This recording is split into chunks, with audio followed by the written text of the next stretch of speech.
Hello.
Let me grab a new window here. What? Wrong thing. Alright. I switched windows. Where are you, window? Where are you, window? Come back. There you are. Alright. Yes! You sent your game on Lichess if you got it. I can get that.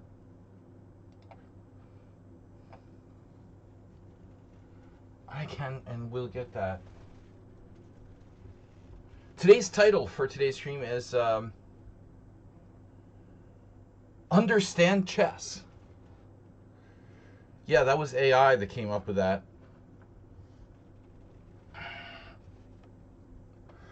No. Alright, so Antonio Morales, here. He's here.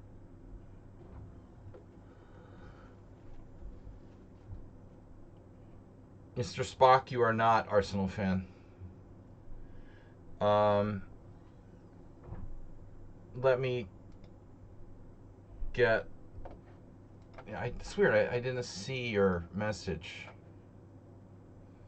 I think your messages are even hidden from me. Oh, there it is. Oh, but you just sent it just now. Okay. Yeah, I looked like 10 minutes ago and there was nothing there. Okay, so this was literally just now. Alright. Arsenal fans study. I feel privileged. Just kidding. Alright. Copy. Learn. Study. My studies. And so rarely Antonio's never here. He was the first one to send his game in on time. On time. Early's on time. On time is late, and late is inexcusable. I learned this early and often. But anyways, Morales is first. We'll go first there. We got a message from someone. What is that? A whisper. Oh, okay. That's good old Arsenal fan. Okay.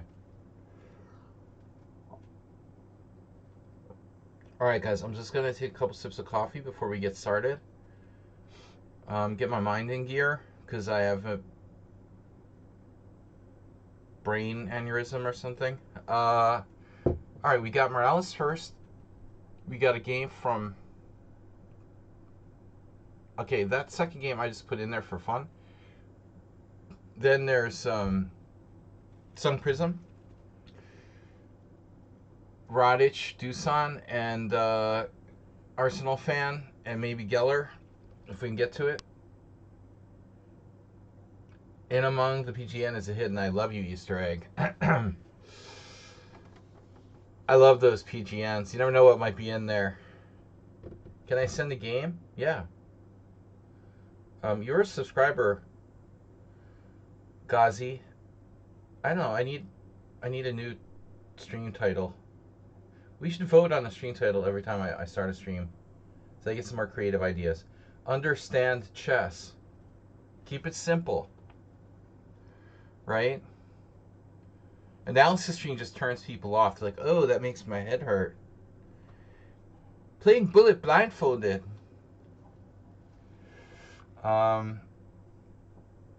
That's a good one, actually. That'll probably get some views. So, all right. So Morales is starting with him. Where's my opening explorer? Thank you. Masters. It's your second favorite stream of the week.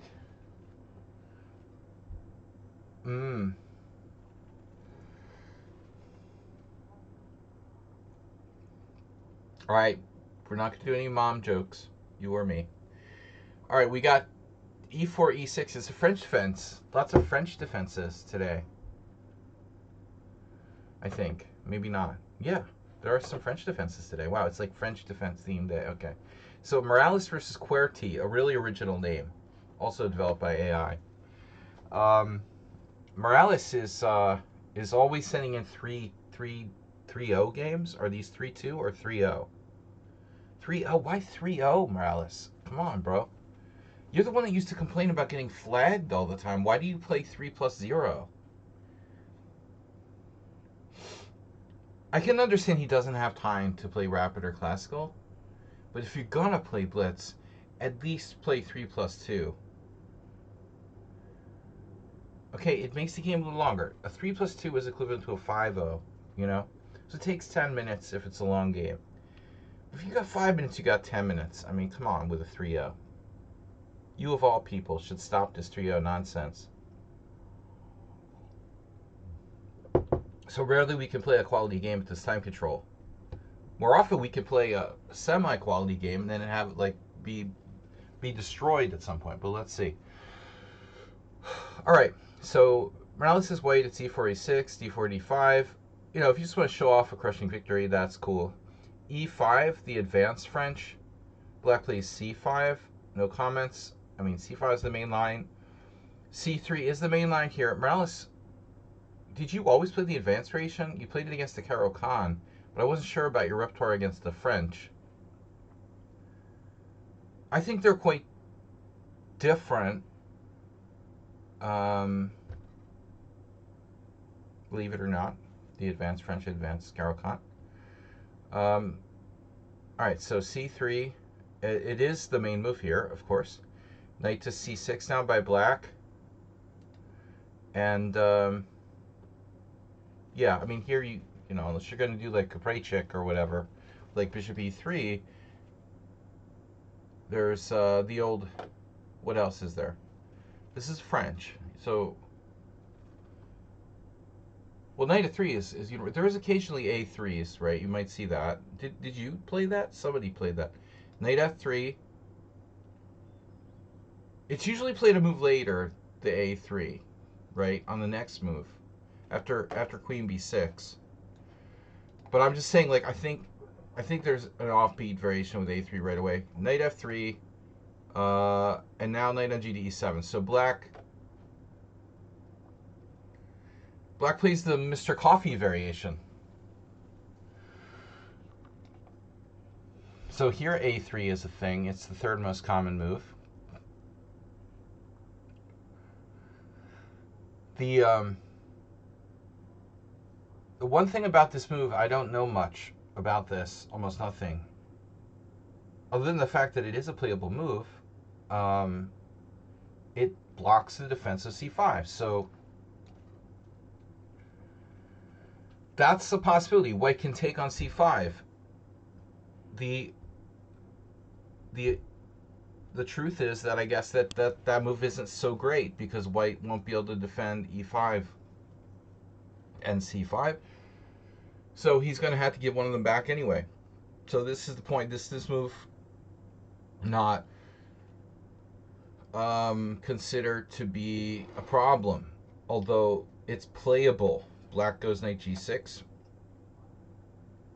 and white hangs onto one of the pawns. Black gets the other pawn instead. What's really noticeable here, an interesting thing about this, though, is that it's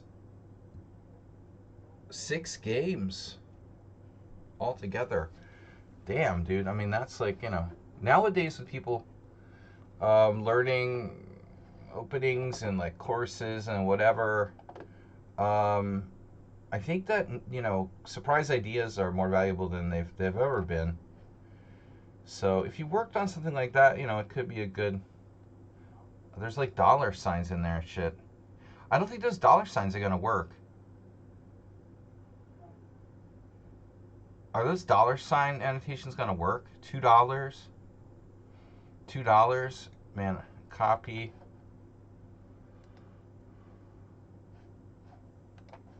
Dollar sign PGN. I feel rich already. Does that work? Well, that actually works. Dollar signs. All right. Learn something new every day. That's Ghazi. So, all right. Anyway, back to this. Knight on g to e7. You played bishop d3. Clearly, why these arrow things started coming back. I must have cleaned my cache or something. Why do I have this again? It's so annoying. I don't want to see the white arrows, please. Let's turn those off. Settings. Best move arrow? No, it's not on. Disclosure buttons. Don't do that. That doesn't sound good.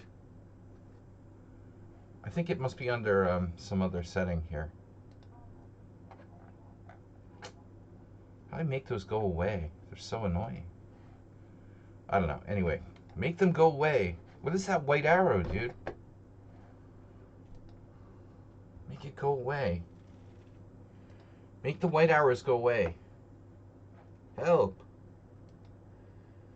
All set master database? No. So I have to go to like main controls here. All right, preferences. Game behavior. Move confirmation. Input moves to your voice. Yeah, that works really well. Do they ever update any features on Lichess, or are they just depositing all the money into their slush fund? Let's see. Display, piece animation, board highlights, piece destinations, board coordinates, move notation, Zen mode, show player ratings. There's nothing like that.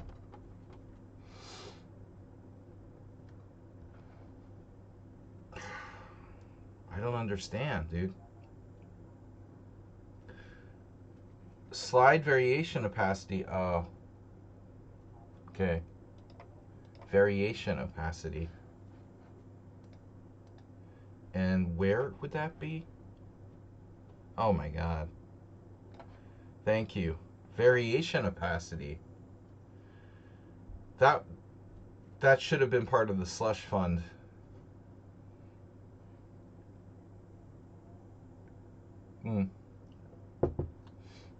All right. So, anyways, I just wanted to mention that whenever I've seen these variations, I wonder what happens after this. The truth is, maybe that's worth a try. Give up the e5 pawn, hang on to the c pawn, create like an imbalance type of situation. There's a game here by Karoly Honfi. He pops up on my Facebook friend suggestions once in a while. He's like an older Hungarian trainer who wrote a lot of opening articles and stuff, and I am. There's a Cantans game.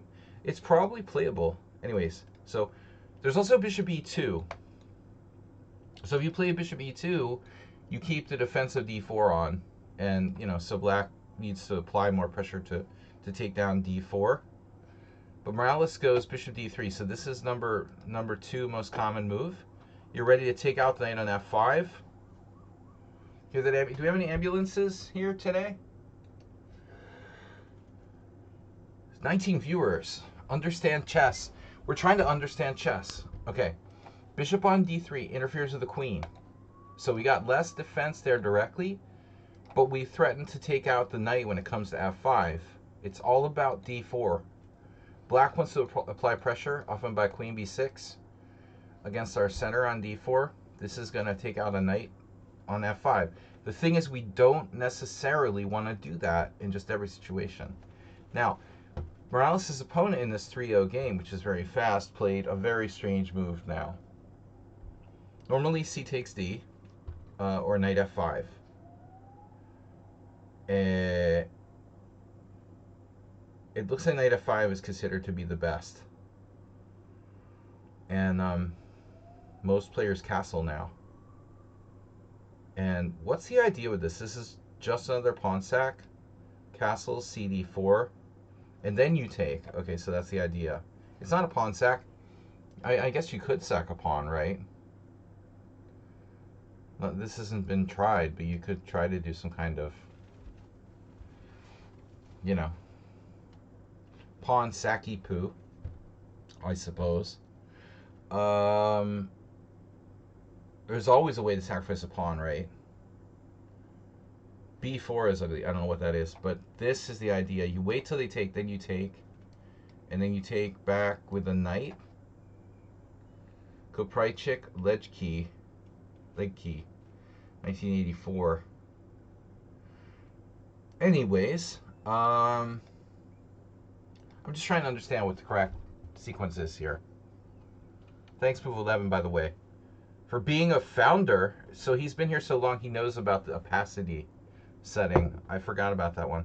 I just don't know how it got turned back on. Slurping coffee with the best of them. Aren't you guys glad Panda is back? All right. So black plays knight g6. This is an awful move. Branimir. Why would Branimir play that? I played Branimir in 2000. Beat him too. He's a good IM from Serbia. Knight g6, very unusual move. I mean, you're not putting pressure on the base of the pawn chain. Your knight is a target for h4, h5. It looks like a patent mistake.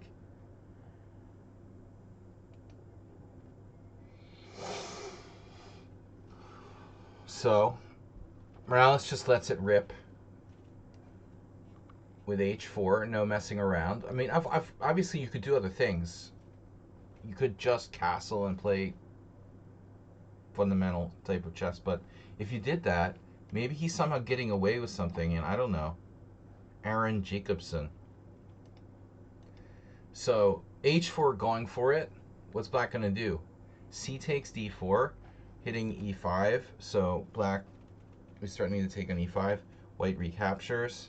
And now, black comes up with a very deep queen b6. Arsenal fan, what? Knight g5 immediately? Two wrongs make a right, Arsenal fan.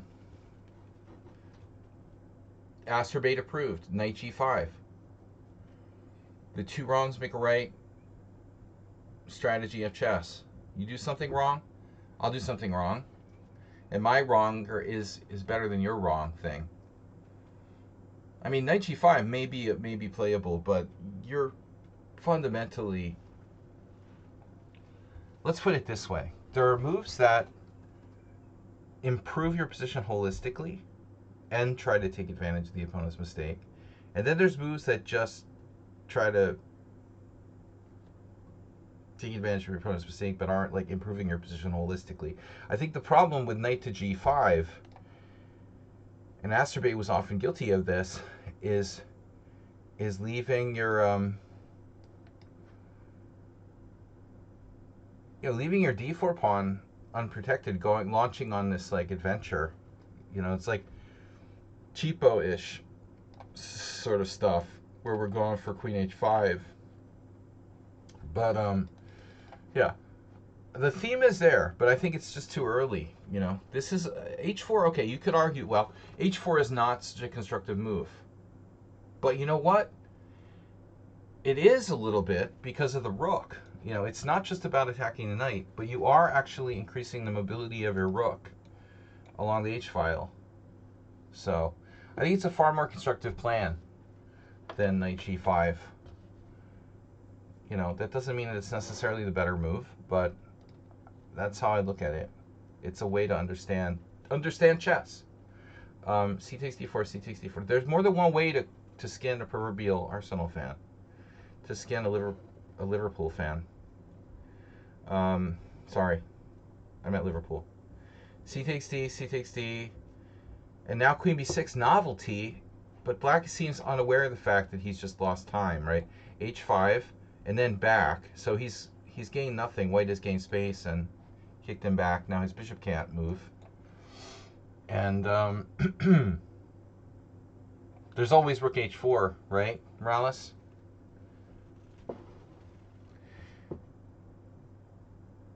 You got to consider h6, bigly. Do you guys think when Trump said bigly, he really meant big league? I think that's what it was. Big league chew. A lot of people don't know that. You know, it's like obviously he like just mumbled and it sounded like bigly. So all right, h6 is possible, but again, not the most constructive move in the world.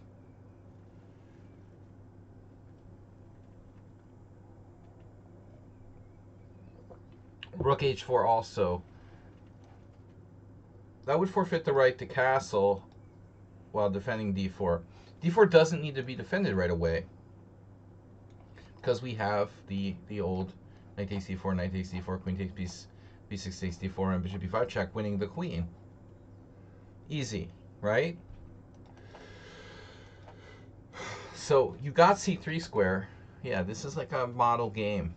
And now black has no ability to take on d4. He has to watch knight a4, knight c5, classic stuff in the advanced French. I would think at this point he would be, you know, like, this also actually prevents knight f5 because it's just boom, boom, boom. You know, we just win a pawn. So your move does everything. You have threats of winning that pawn as it stands now. So black has serious problems. What's he going to do? Okay, a6. And that weakens this square. So we got the standard sort of knight a4, knight c5. But that's not always going to be constructive. So what would I do here? Now Arsenal's knight g5. No, it's too early still. This d4 pawn is really important. That we're trying to keep that protected. Knight c3 is nice, yeah. But now what? This is a good question. You can always play h6, softening him up. You know, you wouldn't have to even like take the pawn necessarily. I mean, it's just so weak, it doesn't matter. You know, this isn't about necessarily taking that pawn. Like, maybe you wouldn't want to take and like leave your b2 pawn hanging necessarily, but just breaking up a structure. Black might go here if h6 as well, but then he leaves himself with a very weak square on f6 that later can be exploited by like bishop there. So h6 is an important consideration. What other ideas do we have?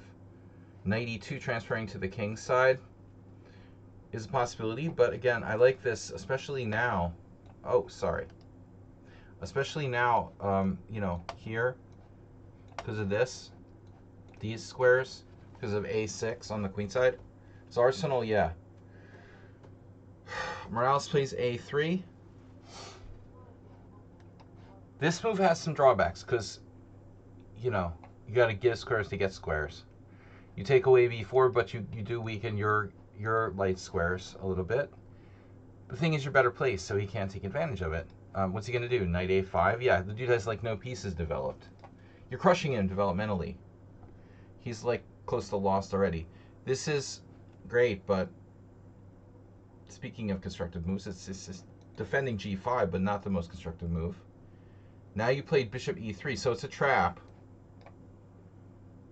Bishop is, of course, blocked by the pawn, but it secures the e4, and black can't take this pawn because of knight a4, classic French exchange Slav trick.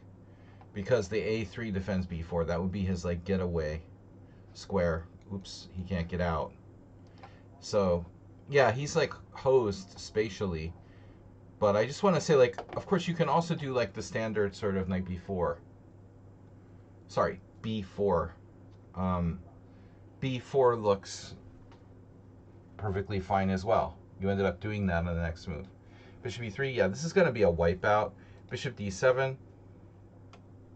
Now, you know, like here you could probably play rook c1 or something. b4, rook c8. Black played in a very typical kind of weak way. Rook c1, queen a7, and now what to do? You castled. You know, so you have such a strong position. Black can't even like move anything. He's literally like paralyzed, and you could kind of do anything you want. I mean, I'd be tempted to play like g4. It's tempting to keep the rook on h1. You know, do the rook h3. But how much of a maniac do you want to play like here, and do you need to? You know, so you just reverted back to like normal chess. Your position is so dominant. I don't know what he's going to do. Maybe try b5. That's what he did. It stops knight a4 into c5 for now. But if you get in a4, you could really crack him completely. So a4 right away allows knight takes b4. So if you could protect b4, like queen b3 or something, you could be threatening to play a4. That would be my expectation. a4 will break him down. Break it down. So I would play this. I don't see like black having any counterplay here. His only hope would be like knight c8, knight b6 to get his knight in, you know, to c4. It's like, it's this typical Slav exchange, Slav structure where it's like a battle. See like who gets the support point first. If I get to c5 first, I'm clearly better. If he gets to c4 first, he's probably fine. But after b5, you did bishop b1. I love the ambulance. We love ambulances here. This is kind of a weird move at this juncture. I suppose it creates a weird possibility of knight e1, knight d3, knight c5, Karpov style. But I think you also have this. He can't take this, right, because of knight b3. This is devastating. Can't defend the pin. So simply knight d2 is probably okay. That's very straightforward, right? This is a bit fancy. Asterbate could have played this game, right? He's planning queen d3, queen h7. The problem is the guy can't castle because his bishop's on f8. You're never going to checkmate him on h7. He's never going to make it that far. You know, he literally can't move his knight anywhere. So he's never going to castle and get checkmated by queen h7. This is such a crushing game. It's like too devastating to even like put in the analysis for today. b5. Knight h4, queen g4. So you were very focused on the king side suddenly. See, I'm more like excited about that queen side stranglehold. I'm way more into this than your king side thing. You went to the other side where you're also stronger. I mean, you look in like f4, f5. But it always seems like queenside play is safer than kingside play. So he does g6. Yeah, okay. I mean, he's got to do something, right? I expected you to take, but I guess he would. Yeah, taking isn't so bad for him. He can take back either way. So why should you take? In fact, you know, he has to consider maybe g5 as well.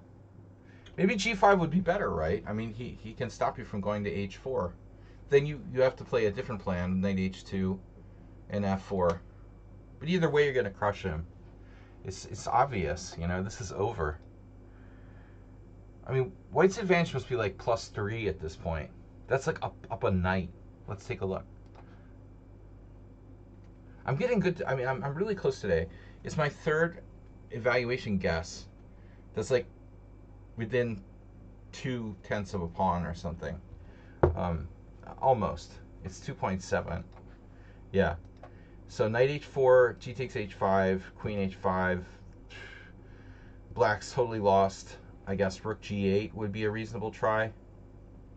You're going to see Geller Karpov a little bit later.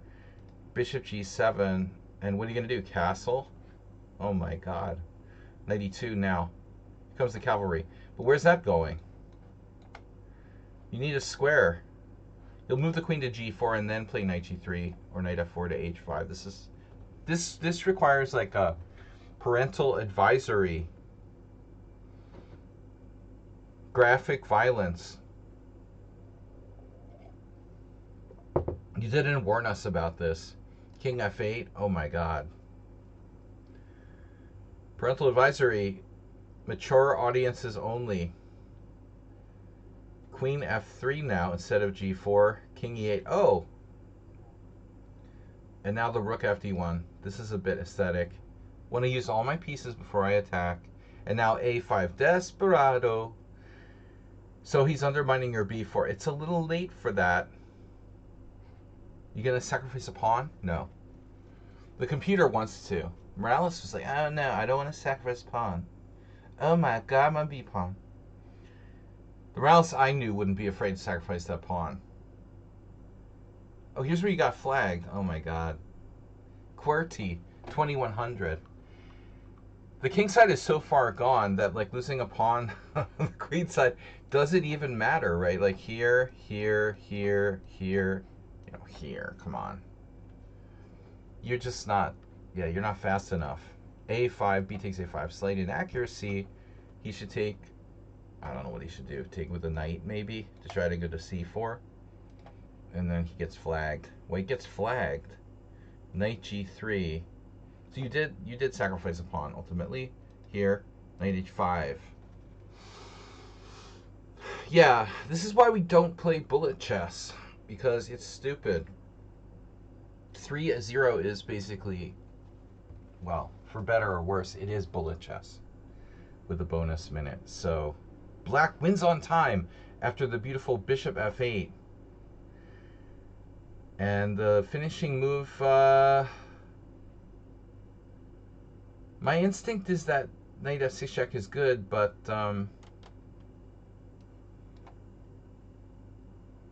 I'm hesitant to take on d7 and take this pawn on f7 because I feel like you'd be cashing in your chips here. Your position is too good to do that, basically. How would we kill him, though? Maybe just queen h5? Still, he has bishop e8, you know. This is really annoying. I mean, he can kind of hang on here for a few moves. There's no direct crush. It's going to take some moves to break down. You really have to destroy his pawn chain. Queen f6? Ah. Queen f6, does that like win an exchange or something?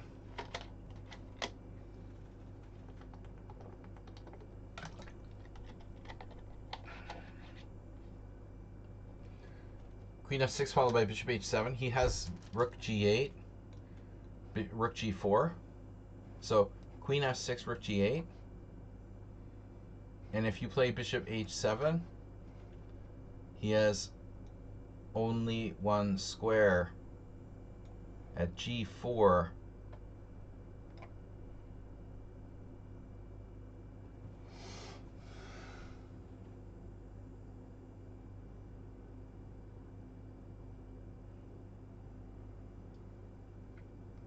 I guess queen h8 is possible, but also not. Remember the Alamo. This is hanging if you play queen h8. Knight g7, well, knight f8, knight f6, sorry. Knight f6. I'm looking at this, and then this, and then this, and then this, and then this. He gets away. Oh, I see. You have this. No, that's defended. Can you believe that? That's defended. He's so lucky. That's defended by his queen. That's queer. Well, at some point you just eat his punching, you know. And White's Magician is a bit more holistic than its counterpart. Okay, anyway, you're winning, but time. Our director submitted a game. Okay, we've got enough games. Thanks, guys. Get PGN.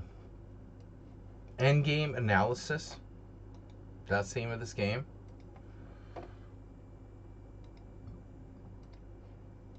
From the director. Oh. All right. What, we got a request to join the team? Caro Connix TV. Oh no. My second least favorite opening. Caro Connix. Alright, Caro Connix. Iconics. Antonio Morales is getting a tier 1 sub to Uber Chess. Uber Chess?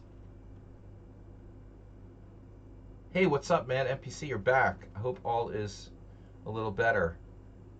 We got another message. That's the same message I got before. I just didn't read it. Okay, Arsenal fan. So thanks for the gift sub.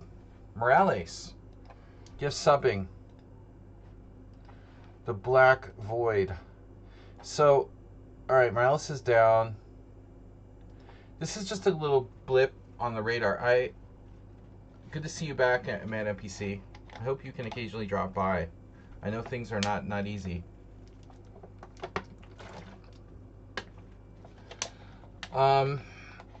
I just wanted to share this. Didn't we share this already? I guess we shared this last night. Why do I feel like I shared this last night? Well, anyway, I just wanted to re-share it because it's kind of a funny variation. Is Astrobate back? No. Astrobate is not back. It's been over a month, and there was a weird thing that happened, though, right? He's been totally missing, and then 6 days ago, his account was logged into on Lichess, and that's the only sign of life. Just logged into, no games played. You know, it might have been the FBI, or it might have been him, but you know, it's a little of a stretch to imagine the FBI like logging on his Lichess account. You know, it's probably him, but he doesn't have. I don't know. I suspect the most likely scenario is that his roommate kicked him out, called the cops on him, got him like arrested, or you know, in trouble, and the dude's like homeless or something. Just a guess, you know, because he kept over the years always talking about how the roommate was his roommate is his landlord. You know, he owns the condo, so the dude would constantly kind of threaten him to get him in trouble, and they had a lot of issues.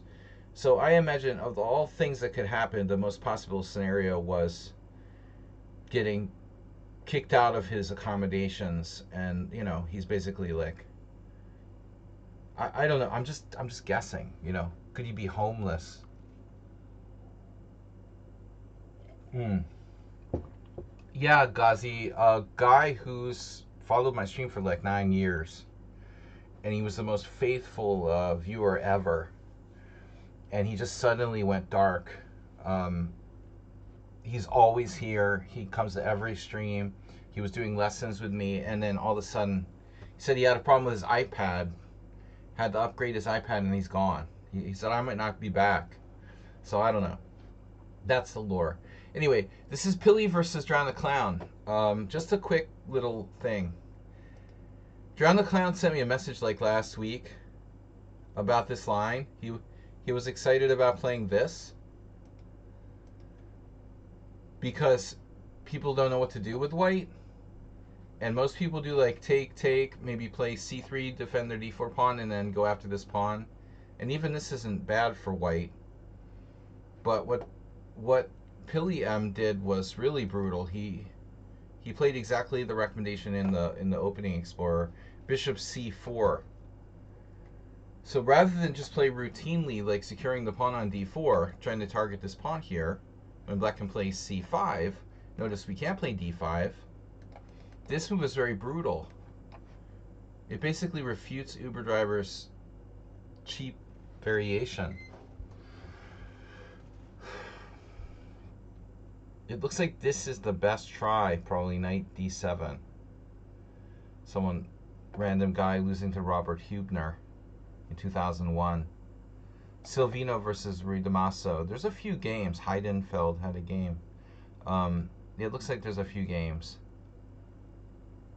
Portish Gabor. That must be like another brother of Portish Ferenc. Portish Lajos.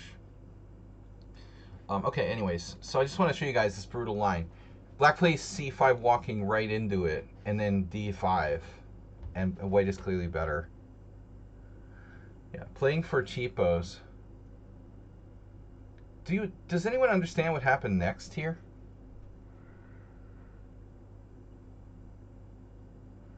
"11 out of 15 games, black played knight d7, as if this is like a real move. And now d takes e6. Oh, okay. UberDriver just, Drown the Clown just played, you have to take back on e6 with a pawn. So Heinrich Dobos, okay, Hungarian IM. There's a number of players here. Darcy Lima. This is an actual line, although it's probably not great for black. It's only minus 1.6. Yeah, horrible variation for black. But at least you can continue to play there. But UberDriver did this. That's definitely not a good idea.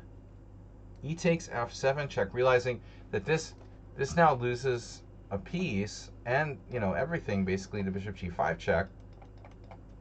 But it's just amusing what happened. He played king e7 and got mated right away. Great. That's the way to do it. So poor Drown the Clown. Yeah, I mean, it's a very bad variation. I don't understand. Okay.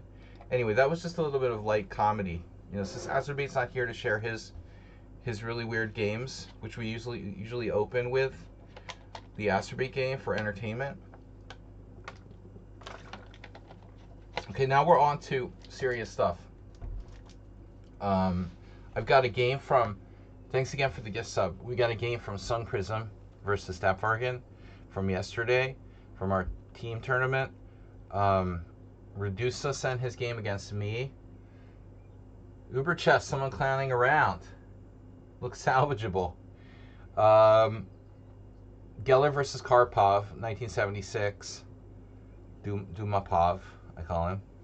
And Kevin the Goat, greatest of all time. Chapter 7 is Ghazi, and Chapter 8 is Iatan. All right. So, this is Sun Prism playing white. Yeah, Uber Chess. Oh, you got a sub. You are Uber Chess. Is that you? Uber, did you lose your other account or something? You were Uber Driver. No? Or were you always Uber Chess? Now I'm confused. I know you were Uber Driver on Lichess. You're still the same? You have two. Okay, at least two. Knight f3, d6, bishop e5 check. And Stapvargan with black. Stapvargan plays the dragon. And I mean, you know, nobody's going to play knight c6 too much unless you're getting to that from a different move order. It's usually bishop d7 or knight d7. Anyway, knight d7 is tricky, but it's probably the best move. because the concept here is that you try to punish bishop b5. You say, well, bishop b5, bishops are worth more than knights objectively, and I don't really want to trade. If you have to trade for the knight on d7, you're making a concession. And so white often has to do the Magnus thing where they come back. Trading the bishop on d7 has kind of gone out of fashion. I like that variation a little better for black. d4 is the old way, Ghazi. Yeah, d4 is the old way. That's the way they used to play. John Curto beat Robert Barron in 1990 something in a tournament in St. Martin. I remember I wasn't there, but a local game that meant something to me because nobody played the Moscow variation back in the day. You know, I lived in Boston. One of the only local masters, John Curto, was the only people I knew who played the Rossolimo with white. Wasn't popular back then.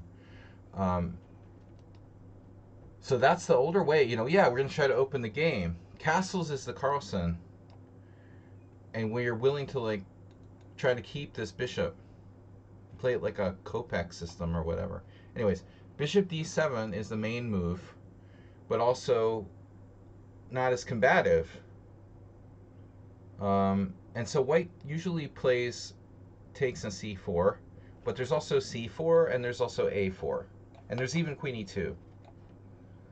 I think Curto even played queen e2. He was a very strong master in my region when I was improving.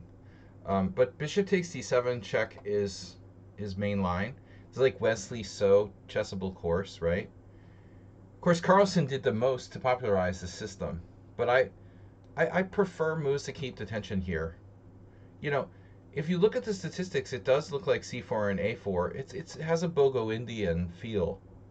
You're basically playing a Bogo Indian, where you've played like e4 instead of e3, but I mean, it's like a Bogo Indian-like opening. I mean, black hasn't played d5. You've played e4. But a4 and c4, you know, these moves keep the tension, and I think they're more complex. Bishop takes d7 releases the tension. Now black can take either way. Most commonly, people take with the queen, preserving the better square for the knight on c6. Taking with the king is somewhat experimental. Notice that hasn't been played on a high level here. I'm just kidding. But seriously, either way, black gets messed up. You know, if you take with the queen, your queen ends up off the track. Like the normal track in the Sicilian is d8, a5. The dark square is c7, b6, a5. Then sometimes this diagonal. So when the queen goes on the other track, it's usually a little bit weird. Like, it doesn't typically travel on these squares, so it's kind of strange to play. That's the main move. The other move is put your knight on the inferior square. There was another Curto game I remember from the 90s where he played Pigyusov, a Russian grandmaster in the 90s, and I remember Curto facing this, this 97. Also a little weird for black because the knight isn't really on its best square. Sometimes it goes, it can go like here. So I don't know. Yeah, we already said that, Uber driver. Were you in a different room? Did you step away? Because I already discussed that in the last, that was a different line. Pay attention, Uber driver. I'm way ahead of you. You'll have to go back in the VOD and check that out because I remember everything.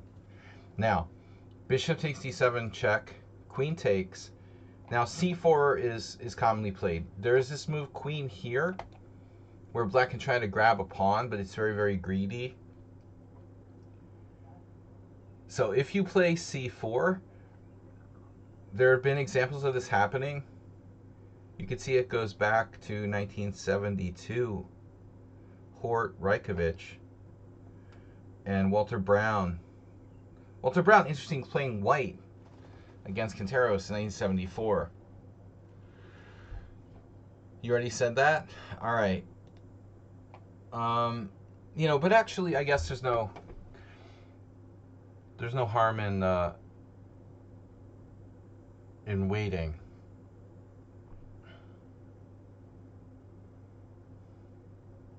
I just want to mention one other thing. Black can play, when white does this Marazzi type of setup, right? Black can play e5, and this is not a bad line for black. The thing about this line, it's very concrete. You're like, no, you're never going to play d4.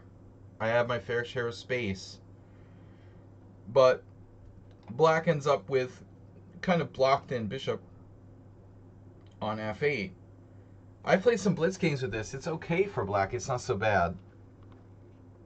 And you can see that some strong players have played it. Anyway, castles, knight c6. And now, even that move, I'm not sure about knight c6. It's the main move, but not necessarily the best. When we play black in the Rossolimo and the Sicilian in general, I think a lot of people have a tendency to do this move like automatically. Too much automatically. Remember, you're black, it's the Sicilian, your king's on e8, you usually need to castle. White is already castled. I mean, is knight c6 a priority here, or getting the king sorted out? Are you going to castle queenside? Not typically. So I don't think this should be an automatic move for black. If you look at the opening explorer, some curious things start to pop out at you. Can you guys see the statistics there? Yeah.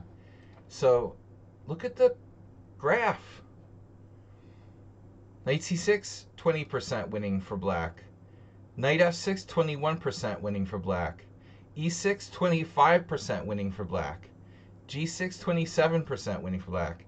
e5, 29% winning. Isn't that odd? Knight c6 has the lowest winning percentage of any move for black in this position. It's partly statistical sample size, but it looks like just enough to not be necessarily a blip on the radar.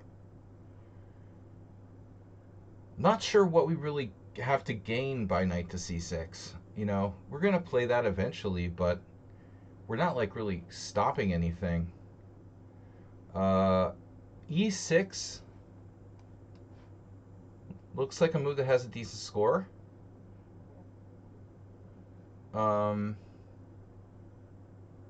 Knight f6, obviously, like attacking the pawn. It can't be bad. I mean, white could go here. I guess that's the one thing you can argue. Lichess database? Not really. Not really strong enough. There's enough games here. I mean, if I'm in a position where there aren't enough games, I might default to the Lichess Opening Explorer. If there aren't enough samples, but here there's enough material that we don't have to worry. We don't have to consult the Lichess Opening Explorer. Well, we got 1,000 games. This is the one drawback of not playing knight c6. But is it a problem? Takes. Knight takes e5. It appears the black just has to be a little bit careful about where to put the queen. c8 being the safest spot. Queen f3. Anand Caruana. So there's some tricks. There's some tricks if you don't play. That might be a case for this e6. Mama. All right, Mama. Mama said knock you out. Look at c3. It has a horrible score for white. I like e6. That's what I'm going to play next time. e6, c4. Now you can play knight c6 if you want to. You can even do bishop e7, for example. Ulf Anderson. Who's that? Takes the fun out of e5. Wow. Anti-venom variation. All right, anyways. So anyway, think about your moves. This is like too automatic. And now c3.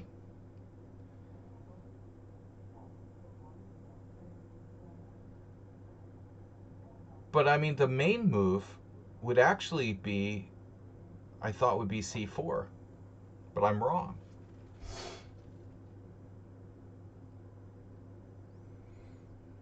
So let's see why, because black's too quick to get onto d4. This is too slow now because of g6. And if knight c3, bishop g7, taking d4. But what about just d4 right away then?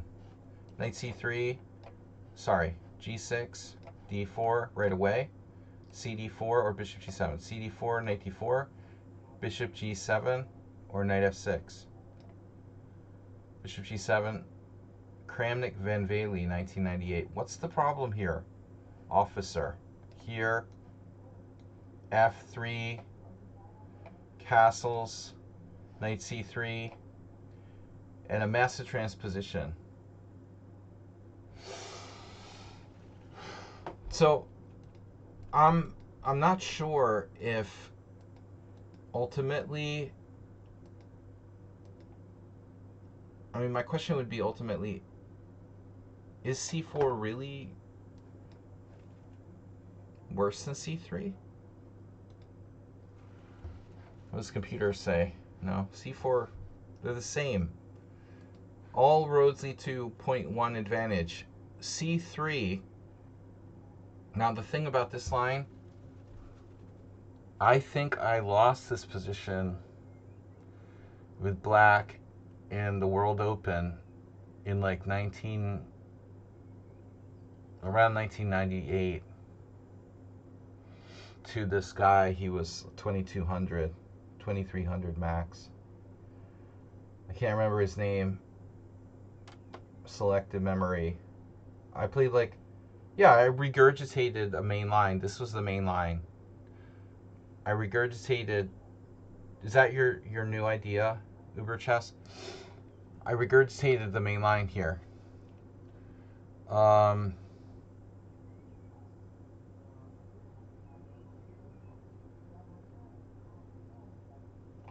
E65 or knight f6. Black plays g6. Okay, that's not, I think the g6 is a little too late at this point. I mean, it's playable, sure, but it's not the best. Interestingly, this has been played by Bachier. Bachier with white in a game. Wow. So d5 is possible. And e6, d4.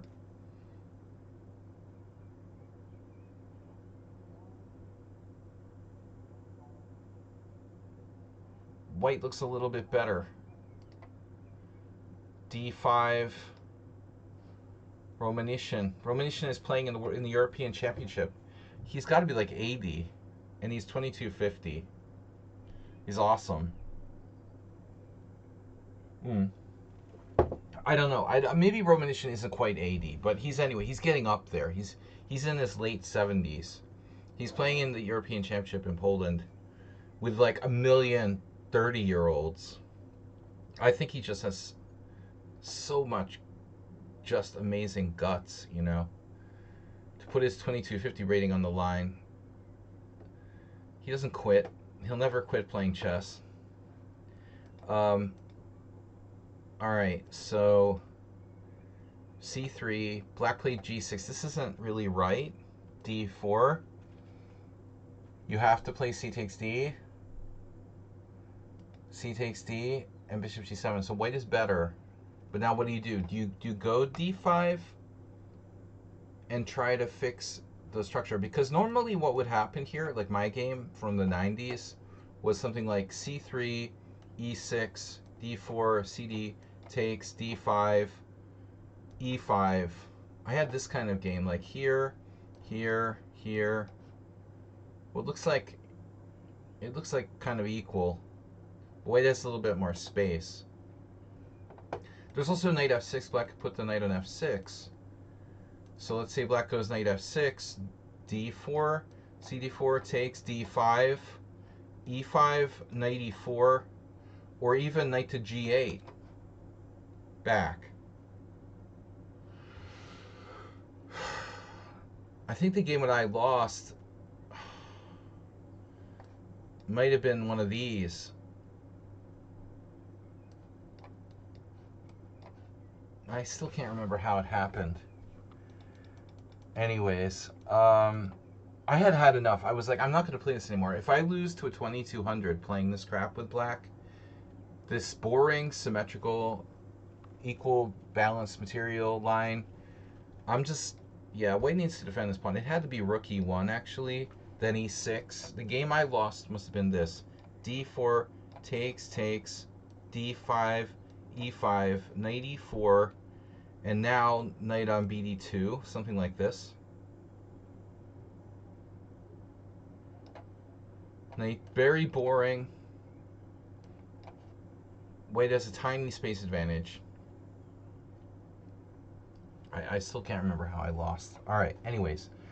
But I don't like bishop d7 because it's so balanced.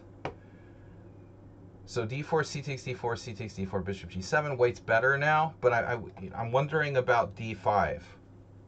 So here's a game Jan Roos played against Leon Letterman. This is like World Senior 2018. Belgium versus, I met this guy, Jan Roos, this past winter. He was playing Ginsburg in the 65 group. He's from Belgium. Leon Letterman is an old IM from Israel. This must have been the 2018 edition of the World Senior, which I think that was in Romania or something. Knight a5, Bucharest. It was a badly organized World Senior, I heard.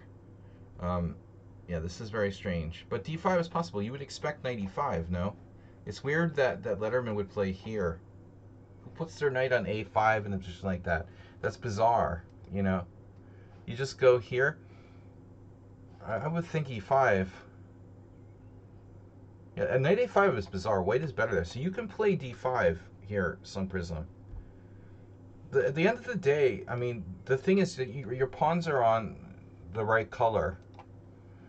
I mean, for both guys' bishops, but you also have a space advantage. So this is for sure not a bad move. This is okay too. Absolutely.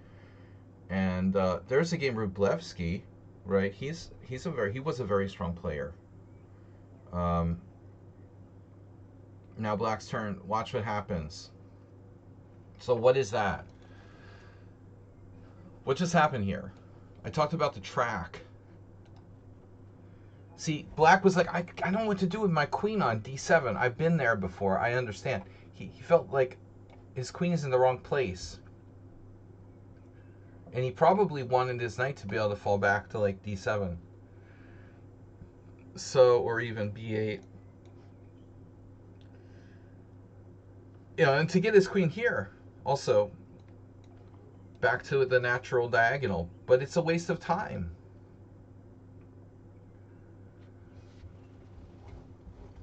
Big waste of time.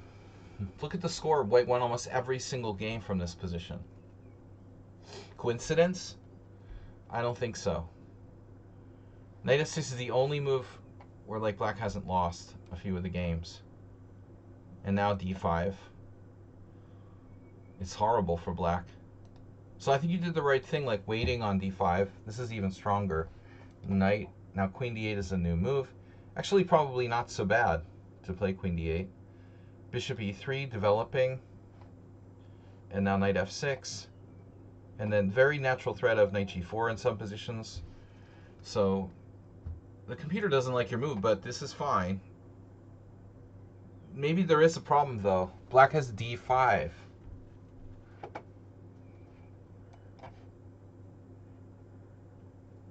So I think Sun Prism misses this opportunity. Black plays knight f6. He's actually threatening potentially to play d5. The thing it will depend on you if you have e6 or not. Okay? So you have to calculate, if you make a move here, like h3, okay, d5, e5, and do you have some kind of tricks with like e6 or not? So in other words, if black plays like knight e4, do I have this type of thing? Maybe. You know, maybe it's nothing. Maybe it's not nothing. But that's the kind of thing you have to calculate when you're deciding what to do. Um, like, knight g4 is probably not an issue. So you should just play d5 right away. Then you can play h3. I mean, if he plays knight b8, then you play h3. Even though you don't have to. Just go about your business somehow. All right, so this is a slight inaccuracy. Black should play d5 and try to fix his center on the right color. In a perfect world, he might get something like this and equalize. Still, he's not quite equal, but at least he's got some space. He's not getting run off the board completely. Um, yeah, the thing, like, exactly. Pichu, welcome. So yeah, right. This happens in the modern defense, and that's why I was talking about this too. It can be in conjunction with this. You know, you could get like a kind of take, take, take, here, here type of thing, and then you know it's all based on calculation. Maybe it's good, maybe it's nothing. But for example, queen d5, queen g4, black structure is a disaster, and we're threatening like knight takes h7, as well as knight takes e6. So probably white's better. +1. For example, you know, that's the kind of line we've got to look at. Of course, black doesn't have to play it like that. He doesn't have to take on e6. I'm just making a random suggestion. But, all right. So h3 looks wrong, castles, and now you should just go ahead and play d5. You're clearly dominant here now. This bishop is very strong. Obviously, black's bishop isn't bad either, but you have way more space. You didn't do it. You did queen d2, which isn't bad. You know, he's got another chance to play d5. You've got bishop h6, but there's already a set of pieces traded. Bishop h6 will be the second set of pieces traded. The more pieces we trade, the less like kingside attack you have. You know, so I don't think this is as dangerous as it might be in some, you know, Yugoslav dragon or whatever. Black plays rook e8, very dragon style, right? And one thing I want to talk about though, you know, this type of thing. This is overrated. The whole like bishop h8 thing. You know, the doing rook e8, bishop h8. It is overrated for black. 100% overrated. It took me like 30 years to realize this. I used to think, wow, that's such a cool. When I first saw this in the 80s, I was like, wow, you'd fall in love with it. It's so cool. Um, yeah, I mean, could be the queen would be better on a light square. Of course, Arsenal fan. It's difficult to say, but you know, if this is a light squares are juicy squares.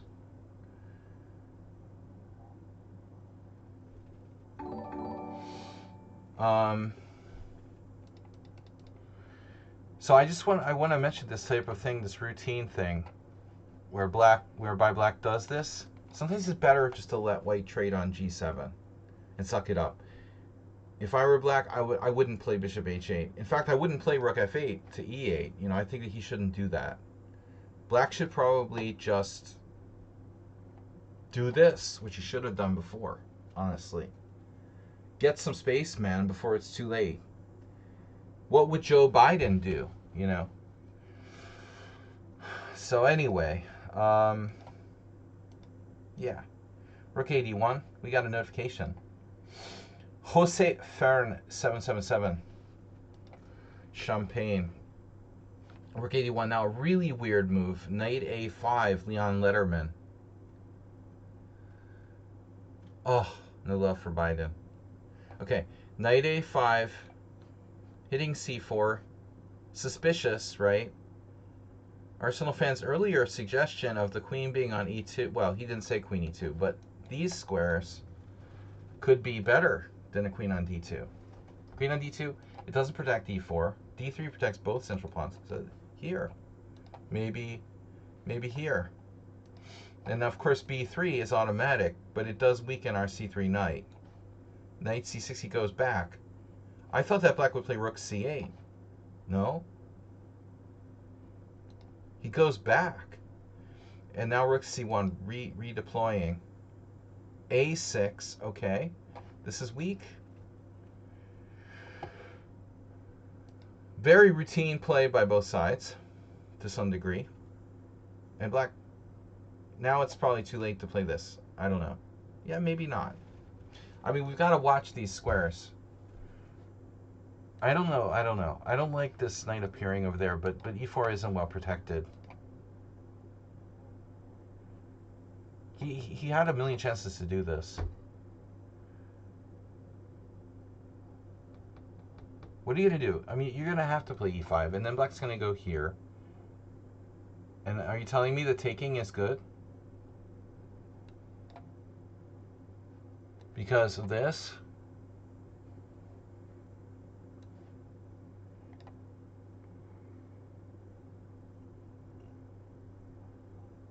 This is a messy situation, but we have rook c5. Yeah, that's a problem. Doesn't look good for black. Takes knight g5. So you got to find another move here.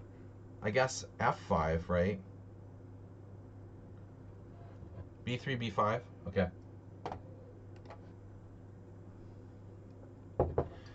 All right. First of all, I just want to go back for a minute and say I don't like knight a5. But while you're at it, Arsenal, we should look at b5 right away. You know? Because this is hanging. I mean, no? Well, I guess there's this, but that's a shit show. So we can start looking at b5 directly, which is more evidence that the queen is misplaced on d2, like you're referring to. You know, if he had gone here, say, you're kind of putting this out of business, right? And also keeping an eye on b5. Now black would really have to play like a6 to try to get something going. So I think that both sides played very routine. It's a 10-minute game. Okay, fine. This is an extremely routine move for white. Rook d1. Now off the wall, interesting move. b3, very routine, but okay. And now you're talking about b5, right? b5, b4. And if you take, I take here. That's very good for black. So, absolutely. Yeah, I think at the end of the day, I mean, white's queen should have gone to d3 in the first place, probably. Now, well, black can always just play a6, whatever. Yeah, so Arsenal's right. I mean, this knight c6 is very routine. a6 is very routine. You suggesting this? Well, now it's probably not good because of take, and then a double attack.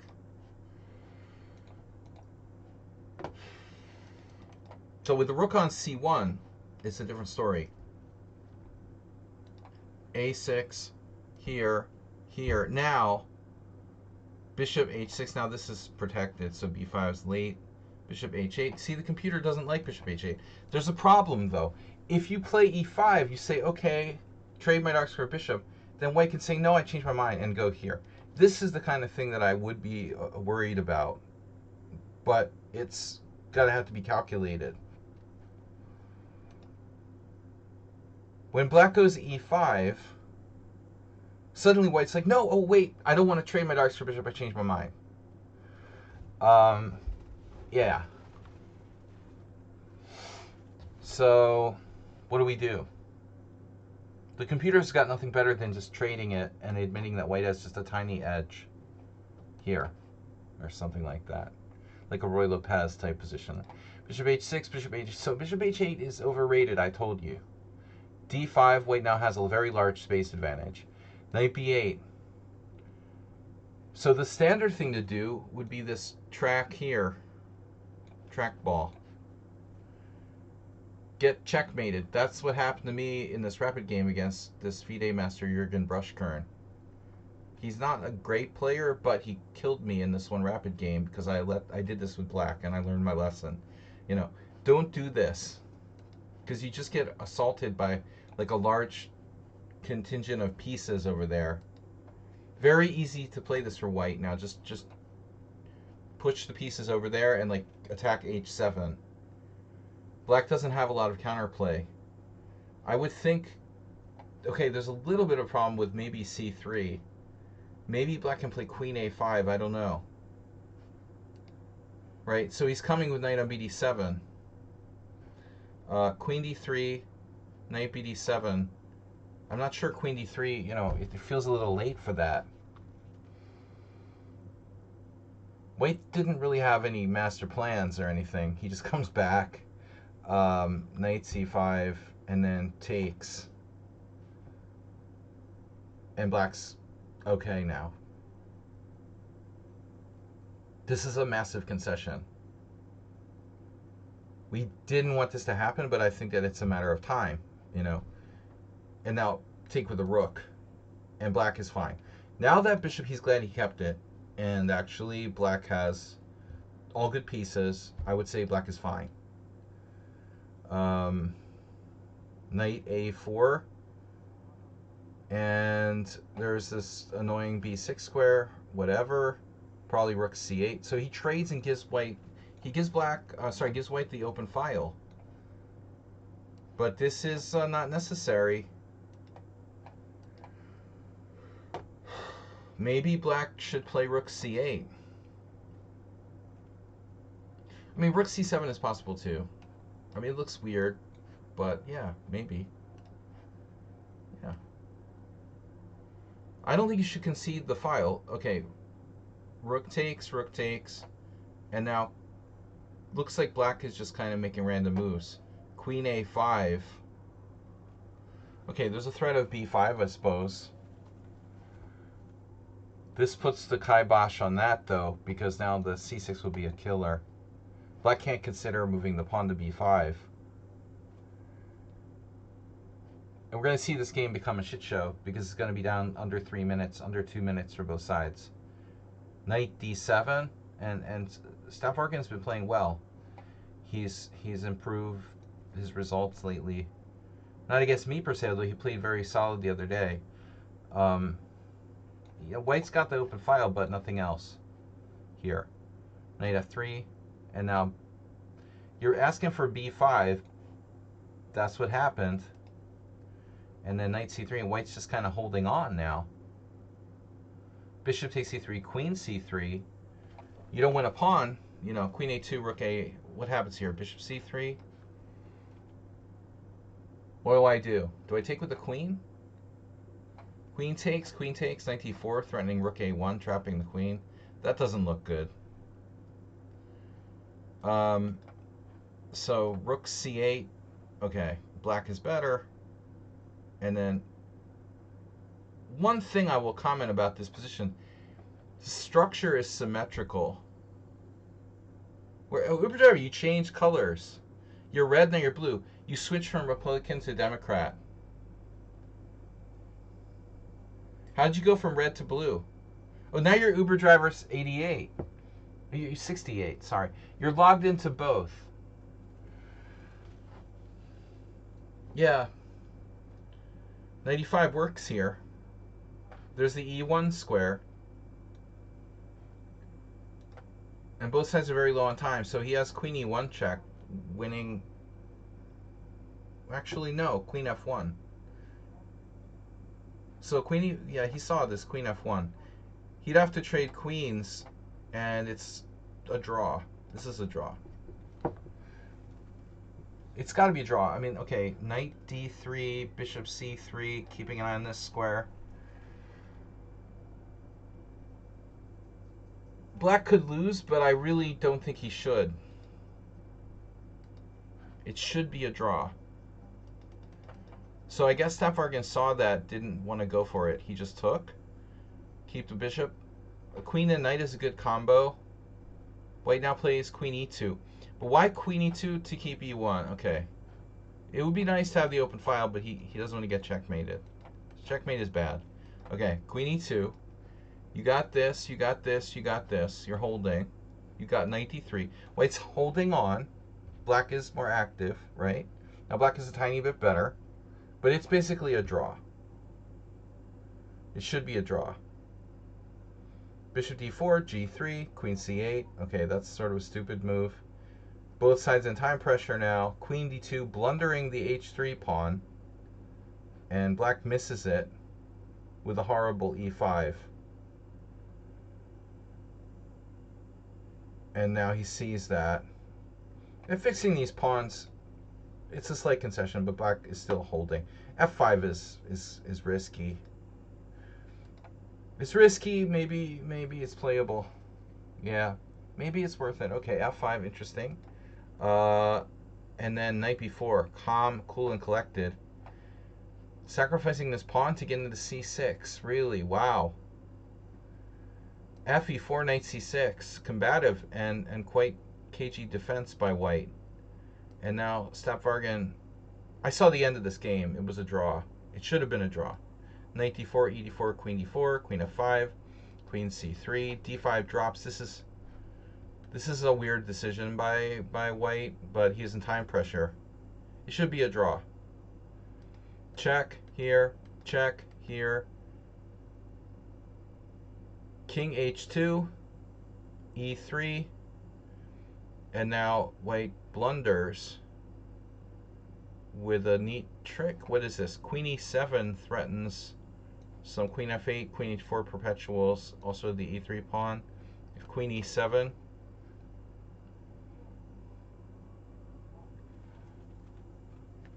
queen e7, e takes f2, queen f8 check, king h5, queen takes f2.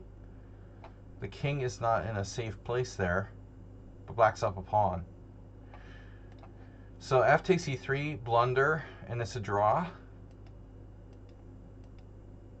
And then the weirdest thing happened. Staffargan lost on time. After queen c7, queen c5 here, a5, queen a8, queen c2 check, king h1, queen a2 grabbing the pawn, queen d5. Here he has perpetual. Queen f8, queen f3, but something like that. Goes here, check whatever, here, queen a8, and then queen f8 check, and white went on time. But it was like really weird. I mean, why would black lose on time? He has 13 seconds left, 3 seconds per move. Obviously, if you move the king up, it could be dangerous. But why not just play queen g7? I mean, it seems kind of like a no-brainer. He just has to calculate queen g7, queen f4, g5. That's all you have to see, you know? The worst case scenario, it's a draw. I mean, queen takes c6 check, queen g6, queen f8 check. You know, this is clearly like, okay, it's a draw. But I don't know, it was like Staffargan didn't see g5 or something. I had the feeling he didn't see g5. He like froze here, probably calculating like king up, but you know, thinking like he's getting mated here. If you don't have g5, you know, yeah, you're getting mated. But g5, yeah, okay, this drops, who cares? It's still a draw.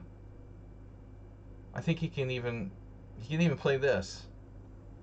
But anyway, he just panicked and lost on time. So it was kind of sad because it was the only game he lost. It was the only, yeah, king h5. It's ICTs. This is the only game he lost. He lost on time in a drawn position. I mean, I felt kind of bad for him. Although he still got second place in yesterday's tournament. That was an interesting game. Okay. Redusa asked me to share this game that he played against me yesterday. But I'm going to look at it from his side because he's the subscriber, not me. I've seen this game from my side. So, Ardusan, hello, kind friends. Chess Zebra, welcome back. Chess Zebra, that Orban had the like private zebra or something. Now he's gone. Wonder what they're gonna do. Send his zebra back to Africa?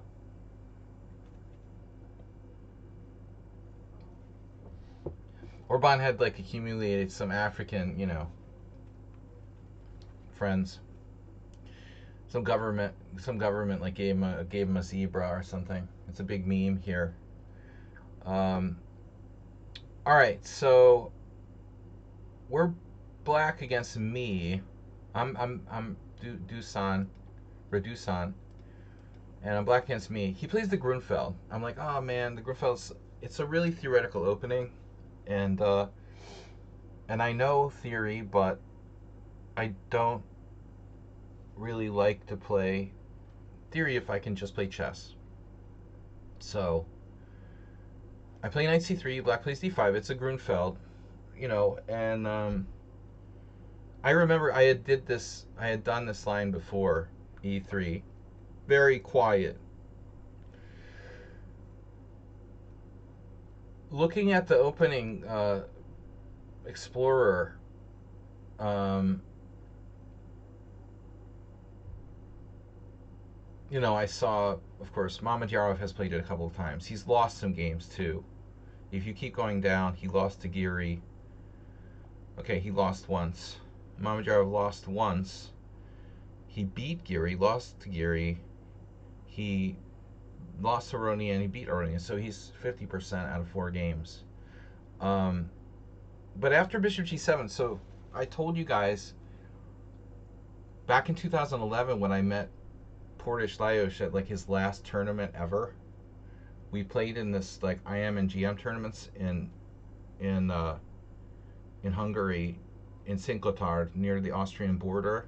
And this was like literally Lajos Portish's last tournament of all time. He played in a tournament organized by Janos Rigo. Lajos crushed Beliavsky in a beautiful game, even though he was like way up in the 70s. With this line, c takes d5, knight takes d5, knight takes d5, queen takes d5, knight e2. Beliavsky looks like he had seen like a specter or something. I was like, what the fuck is that? I've never seen anyone do that before. It was like Portish had made this up or something. I have no idea where he got this from. He's 78 years old and he was like innovating with a new variation that had never been played before. I have no idea. Maybe Bobby Fischer showed it to him in 1968 or something. I have no idea where Portish dug this up. But anyway, I had already used that once against Redusa, so I thought, okay, I don't want to repeat the same variation. I've also played these Makaganov type of things. Like say knight f3 is very common, right? Knight f3, castles, and then Makaganov system with b4. This is well known. It's not a secret system anymore. I also looked yesterday at this move.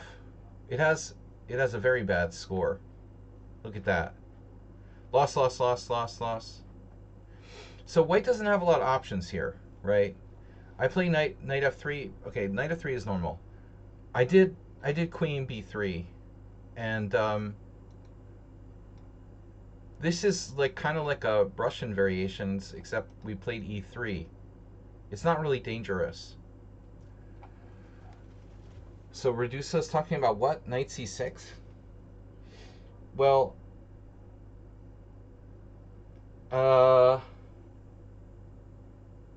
you mean like some sort of knight c6? You want to do knight c6 right away? Oh, that's like some kind of new idea. Mester Gyula, Hungarian, against my teammate, Lehman Zoli. This was played in 1996. And there's this game from 2018. Well, knight c6 is a weird move. I'm sure that there are such things. Bishop g7 is fine. I play queen b3. Now, the best move for black is e6. The idea is to reinforce with the e-pawn. You want to recapture. This is Botvinnik. You want to recapture that way, ideally. So here's Mamedyarov with black, for example. Hikaru Caruana Um, does Hikaru ever play 1e3? Because he likes to play b3.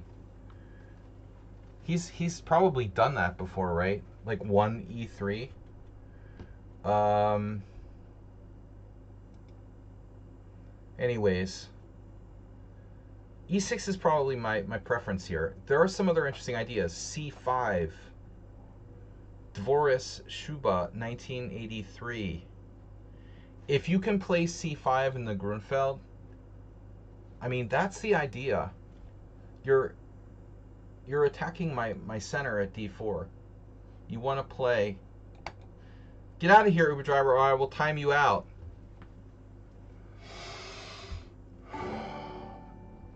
All right, we had wow, Sex Extra tip $4. Thank you. Summer Tournament Fund. Manji has followed. Always try to play for c5. If you can't play for c5, you can reinforce with e6 and keep c5 in reserve. That was Botvinnik's plan. Aliakhine used it as well. You reinforce here, and then you play b6 and c5. But what you did, it's not bad. I don't know. Maybe the engine actually likes c6. It's normally kind of a passive reaction. It turns into a... This basically transposes to... Doesn't it transpose to a Schlechter-Slav? At the end of the day, what's the difference between a Schlechter-Slav and an e3 Grunfeld? Well, sometimes in the Schlechter-Slav, the bishop gets out, like the g5. But still, it can be blocked in. It's a hybrid Schlechter-Slav Grunfeld. Okay, knight f3, and then here you castle. I mean, other moves are possible, of course. But castles can't be bad. And then I don't know what white's best move is. You know, I don't think that white has an advantage. My idea is to not be worse against the dangerous Grunfeld. So it's surprising how many games there are here with bishop d2. There's an Absatarov game. Wow. Madyarov, Mamadyarov, Kamsky even. Korobov, Garry Kasparov. But, you know, objectively, this is just not a dangerous system. But c6 is very passive. You don't want to play c6. Let me check this position once more. So c6, castles, bishop d2 keeping the tension. I traded on d5 because I was afraid you would play like e6, making the delayed Botvinnik. It's not so bad, probably. This is how Gata played it. My idea was to take on d5 before you could take back with the e-pawn.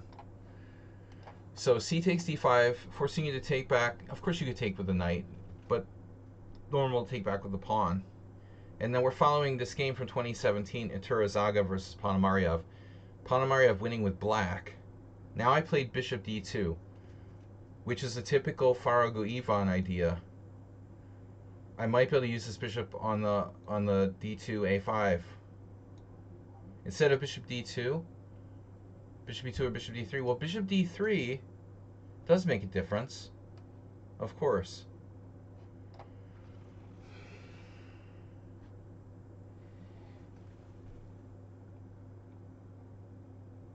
My idea was to play bishop e5, though, as in the game.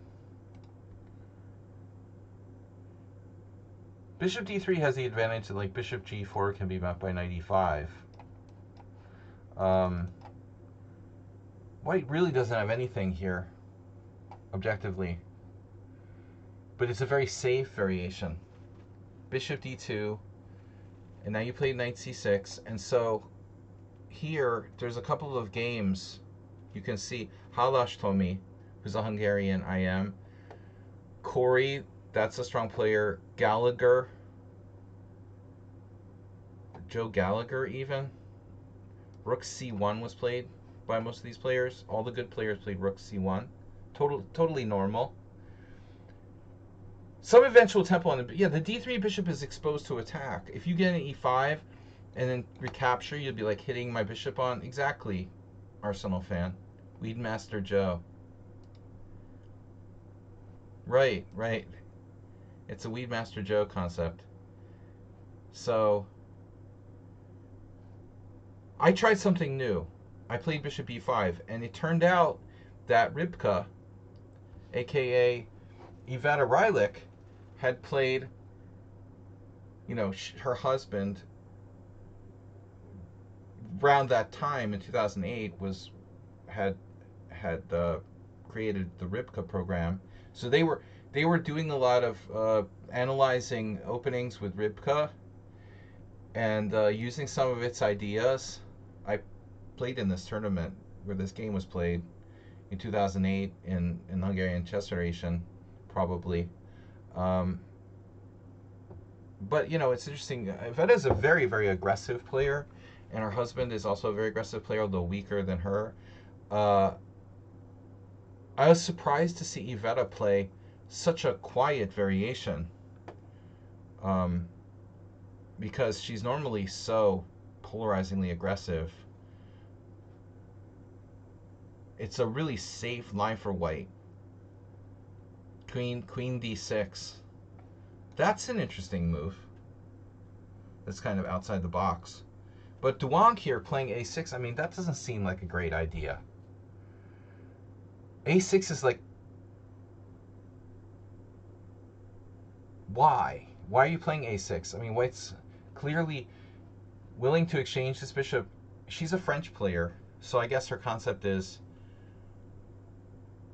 their concept is playing it like a French with white. Yeah, we're going to damage the pawn structure. What does a6 do for black?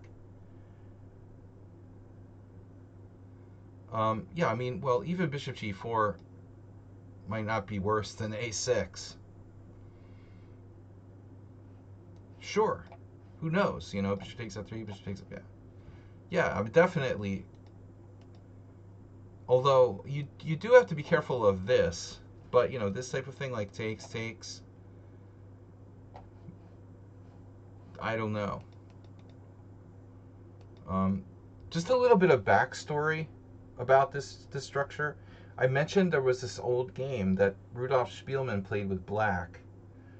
One of his best games against the Hungarian IM, a very old player. I don't remember. The game was like, I don't know, the turn of the century or in the 1910s or something like that, 1920 maybe.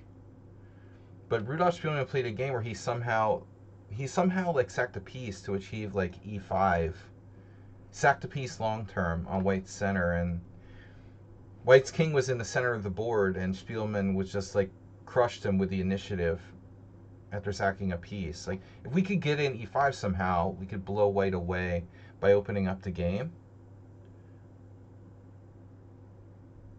But anyways, so I played this, and you played knight a5, and that's like better than Duong's move for sure. This is combative, and you're not playing along. You could play the super safe bishop d7, or no, because of knight takes d5. Sometimes there are tactics in these types of positions, but it doesn't look like it works here. I guess you can't play bishop d7. Anyway, it's not very inspiring.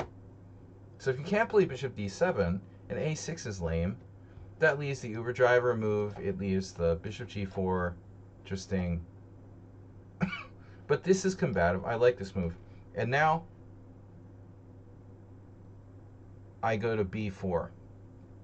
And I don't love it, but, and I know you're going to get rook e8, which you did. This is very good. a6, bishop e2, and now knight c6 back. By the way, I'm threatening discoveries on the knight on a5.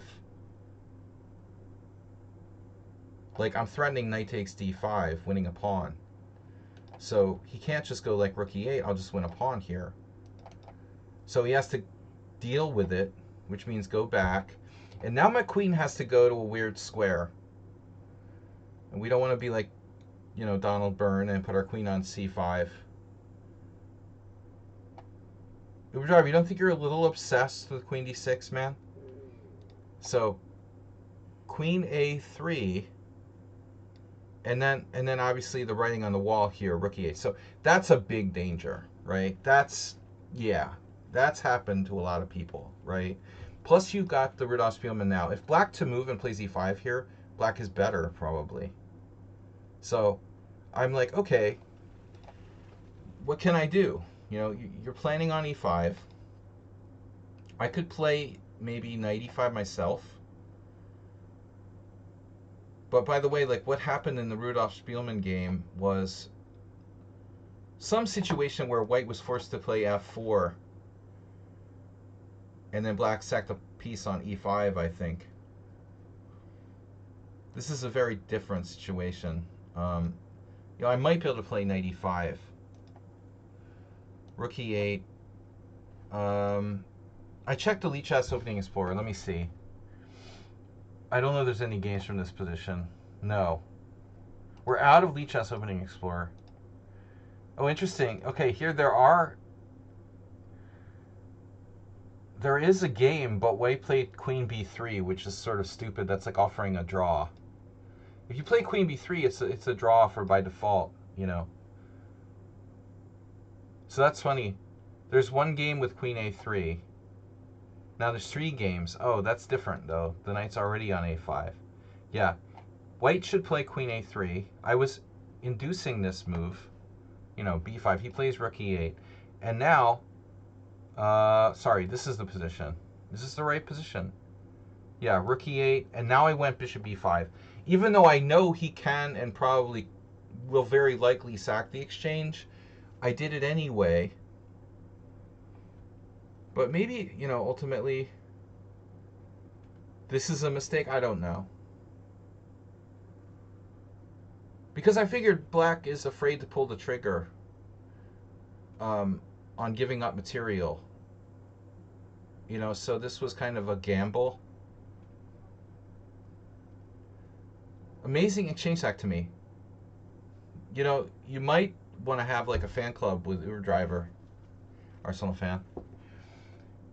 Dude, guys, write that down. Arsenal fan has never seen an exchange sack he didn't like.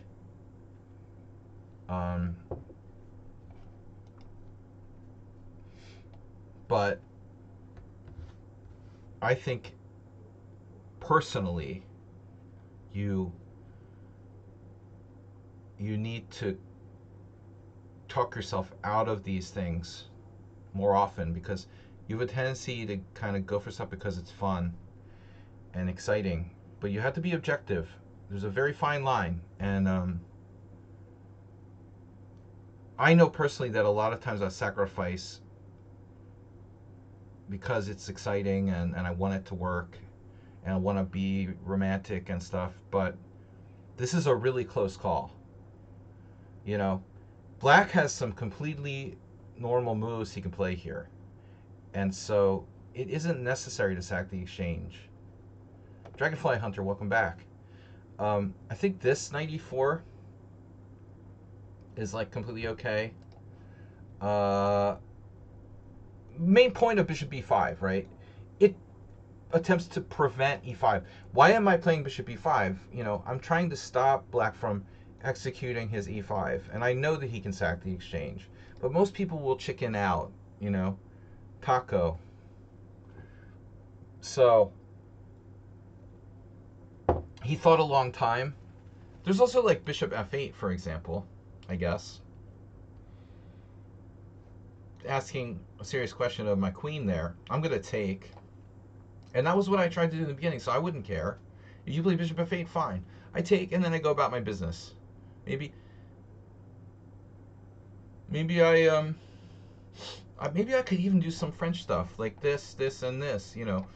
This is probably what Iveta wanted against Duong, to get like a French in reverse, almost. Okay, so bishop b5, you sack the exchange. I play queen e8, and then I was shocked because I was sure that black was going to play like b4. You know, knight b4 looks like a stupid cheapo. I expected b4. Pushing my knight from the center, leaving my queen in Zimbabwe, and gaining the control of e4. So I was really floored when he didn't do that. He thought a long time and then played this. And it's a nasty move because my queen can get trapped. Yeah, I missed this. In my pre-analysis, I pretty much only really considered b4. It's a rapid game with 10 minutes, so I'm expecting b4. He doesn't play it. He goes here, and I'm like, oh shit. So now I didn't like this, obviously. This queen facing off of the rook on e8, queen on b6, knight on d5. There's a common denominator there, by the way. You know, what is the pawn on d5 have in common with these two queens and the rook on e8? I could have some kind of knight takes d5, knight takes f6 check. You know, if you go to the wrong square now with your bishop, I can play like knight takes d5 probably. But, you know, the simple solution is like bishop d7, and I'm going to get trapped or forked or whatever. But the queen isn't protected. So I played queen a3, escaping, and then when you play b4, I don't know. I didn't find the best move now. I thought I was like lost after this because of knight a5, but I missed something. You know what I saw? I saw this, but I guess I just looked at this and I didn't like this, this, and this. So I guess knight takes d5 somehow. Why would that be any different, right? It's the same thing. Here, knight takes b6, knight takes a1. Well, no, I get an extra pawn in this line. I get the d5 pawn in this line. And then I take, you take, I play king e2. The knight is awkward. Wow, rook c1. I didn't look at this line with the analysis yesterday. And at the end, I'm down a piece. Can I trap your knight? Maybe. I have knight e1, don't I? Wow, knight e1. It's obviously a draw. At the end of the line, there's knight e1. No, of course, my idea was knight a4, you know, but I missed this. The computer found this. I couldn't calculate that far. So that's why I did play knight a4. And this is okay, right? But after queen b5, queen b3, I saw this. I didn't know what you would do. Obviously, I can't castle, so that's kind of an issue. But I'm up the exchange, and I have more time, a little bit more time. But it's not clear what black should do now, you know? The thing is, like, hey, knight a5 doesn't work because this hangs. So what are you going to do, you know? You're down the exchange. Uber driver's like b5 and bishop a6. b5 and bishop a6. Huh? So what is black going to do now? He goes knight e4, and his best move was this.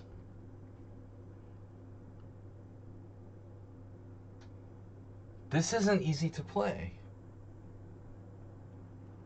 It's a natural move. So what do? I take, he takes, he's Rudolf Spielmann. I take, you take. I can't castle. Castle queenside, anyone? Yeah. Looks like I'm in some serious trouble. Can I play like f3 and put my king on f2? Because it's looking like maybe my only option. I don't want to be playing like Norbert Lorand here if I'm white in Hungarian Team Championship. Wow, I'm actually... Oh, b4 is hanging. Oh, wow. Something's wrong. Okay, I did something wrong. It wants to sack another exchange. Oh, my God. So in this line, that's why you didn't play it. Yeah, b4 is just hanging. Oh, shit. So I had seen that too. But what we didn't see was this. Oh, my God. Another exchange sack. Well, Lorand would have found that for sure. D takes e5, one trip to the bathroom.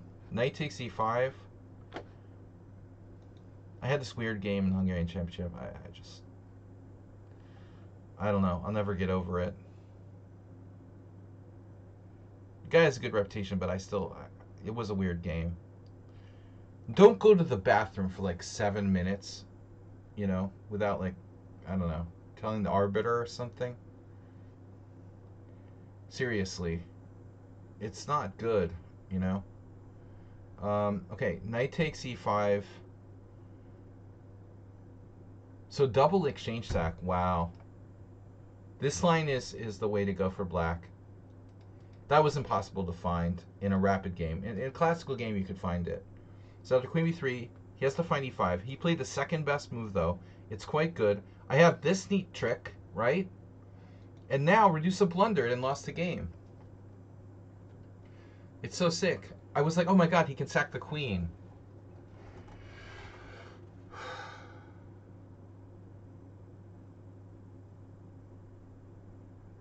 No, but I mean, here he just blundered. Very serious blunder. So what should black do? Take. You have to take. And, I don't know. I would have taken with a pawn, probably. And I still can't castle. So, position is still not easy for white. Looks like it's easier for black. You played a great game and then blundered with queen d3. I'm not sure what he missed. He missed knight takes d5. And after knight takes d5, he's just like lost. He played like a perfect game and then lost on one move. Knight takes d5. Just key pawn goes. And you can't trade queens, but if you avoid the exchange of queens, you're going to lose to knight c7 fork. So he just basically, yeah.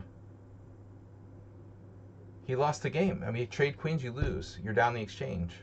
And that's it. He had to trade queens, and he's like busted. And this doesn't get better because I'm forking these guys.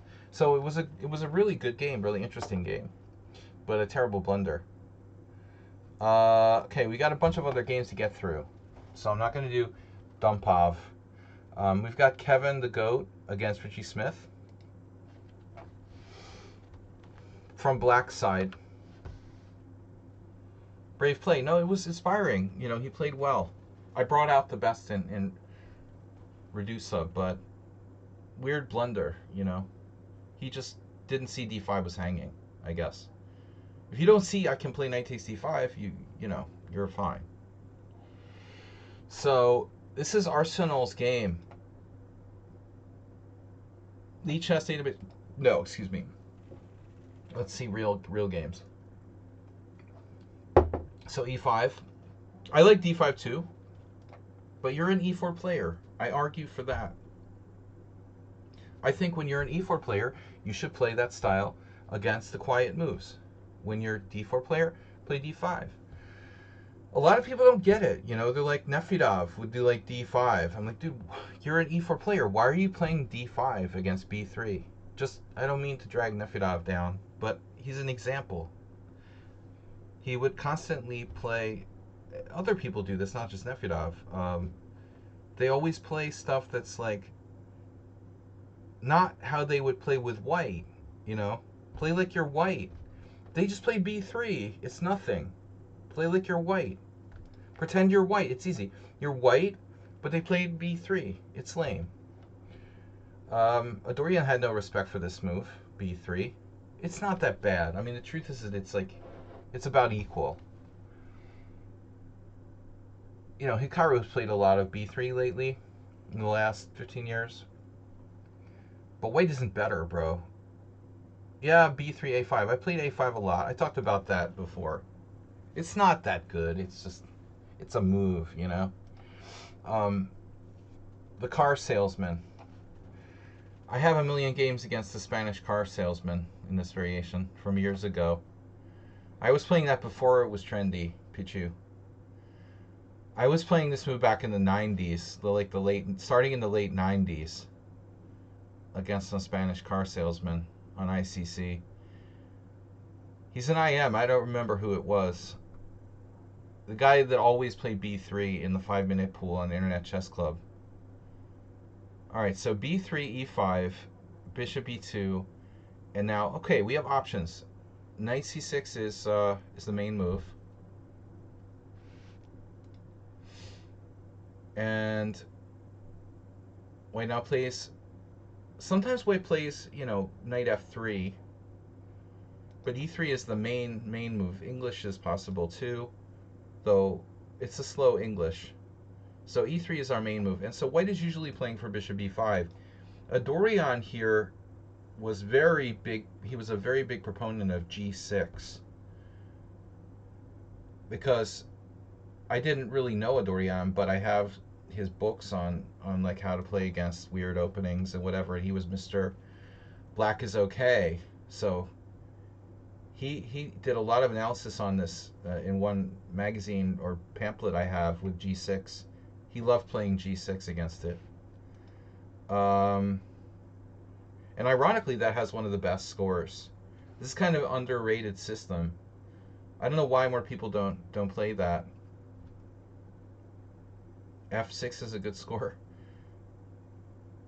Yeah, it's early to play f6. Too early to play f6. Though it could transpose. I think the refutation of f6 is like c4 probably. Well, I mean, if there is a refutation. f6 not that stupid after b3. It can't be that bad. So the main line is knight f6, and there was this long, you know, trend where this came up once I lost with White in this against some German guy. You shouldn't play openings you don't know against like strong IMs. I was just like being an idiot. I had some interesting ideas here. Another line that I was playing for a while, Queen e7. This is quite a cool line, like Chigorin style. And sometimes the knight will come back to d8. But anyways, what did Arsenal do? So you did knight f6. I mean, yeah, d5 is the main line too. This is very well known. I mean, d5, bishop e5, and then either bishop d6 or f6. But there's another way you can play that's even better, actually. And it's extremely strong. You guys remember? Right. Right. Bishop e5, knight on gd7. We talked about this a lot. Like, I got this reversed. No, this is so strong that I think that people are going to gravitate toward not even playing this line. So it looks like, let me see. Yeah, I mean, I would expect to see more like knight f3s and stuff, to be honest. This is a very good line. Knight on ge7. Bishop e5. Sorry, not that. Bishop b5, knight on gd7, bishop takes e5, and we've looked at this. This is very good. Black has tons of compensation. The computer, you know, likes this. h5, h4, and then I probably have a game here. Let's see. No games. Why don't I have any games? Okay, here. Acerbate. Acerbate played bishop e2 twice. There's also queen g5. Oh, it's the best move according to the Stockfish. Let's see. So this has been played already.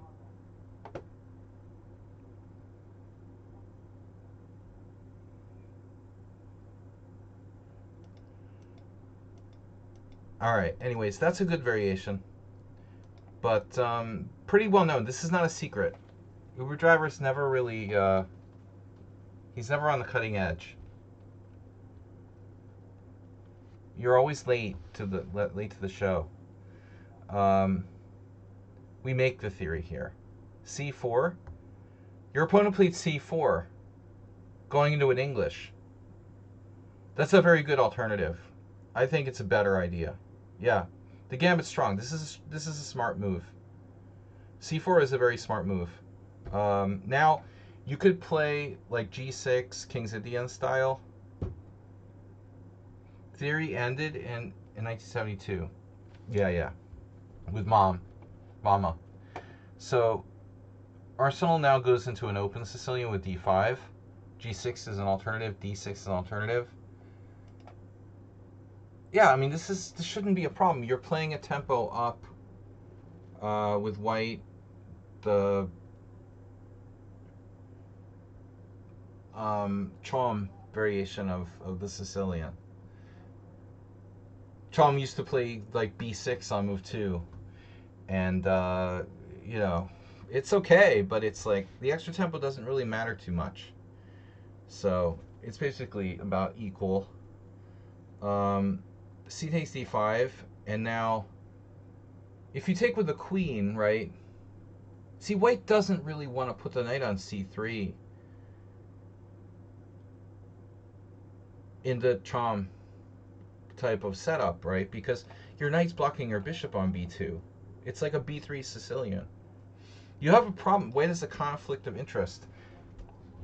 So it's tricky, you know. I mean, his knight would be better off on like d2 in some cases. So this move is actually, you know, very possibly good. I don't know how much the extra tempo matters here.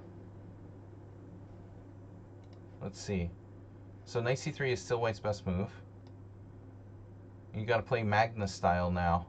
Smyslov Grigorian, 1971. Black has 3 out of 4 in this position. Queen d7. Magnus idea, like b6, bishop b7. Okay, anyway. Okay, queen d5, interesting. You did the traditional move, knight takes d5. And now, as black in the Chom, I call it the Chom because it doesn't have a proper name, 2b6 Sicilian, he would always do like a6. Christian Bauer also has quite a few games because he's a, you know, Christian Bauer, the French grandmaster, has played a lot of Owen defense, right? So he also played like Sicilian with b6 on move 2. So this is a standard idea. You do a6, b6, and a6. So a3 is standard here. Looks like white can fall into traps very badly. d3 loses almost every game. So white plays bishop b5. Okay, that looks playable. Of course, we can go for blood with like knight b4. There was this old chess book called, Uber Driver probably remembers, Chess for Blood. Something like Chess for Fun or Chess for Blood, I don't remember. So we play knight b4. Oh, another gambit idea. Okay, yeah, you're getting another gambit idea going on. So knight b4 threatens knight d3 check.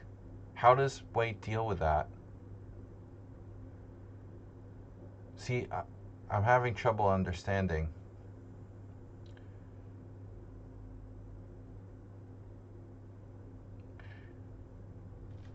Alexander Lenderman versus Andrew Tate, 2016.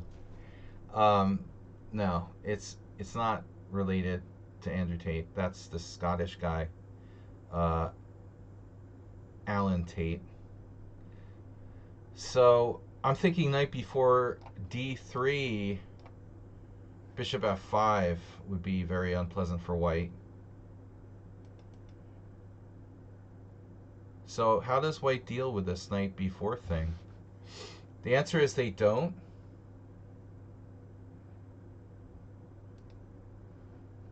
Well, it's like a pin Sicilian now.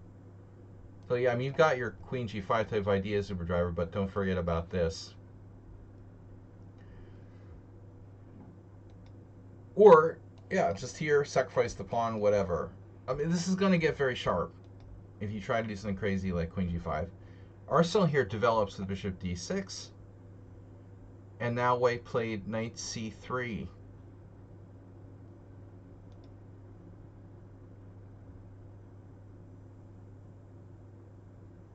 Congestion.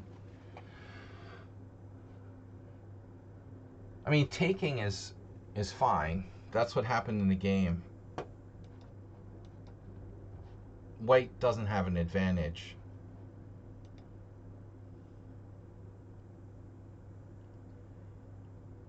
I think the computer is probably going to go for takes at that point. But this is the move that's the most interesting, isn't it? D4 was played here? For real? Nikita Petrov playing a 1900. Oh, bro. 1900. Dude got splattered with bishop f5. What is going on? The ultimate face hugger. Oh no. That can't be good. Did you see the European Championship? European Individual Championship is in Poland, in Katowice. And it's like, dude, there's 1500s in the same section with 2600s. That's like the Reykjavik Open or something. It's stupid. I mean, you got to draw the line somewhere. They got to draw the line somewhere. You can't have 1500s in the same section with Grandmasters. I'm sorry. It's too much, you know? But all right, 1900s, okay. Anyways, knight b4 looks very dangerous.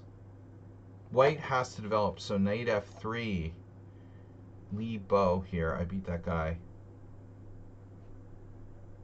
Knight f3, and then what? Yeah, make black decide.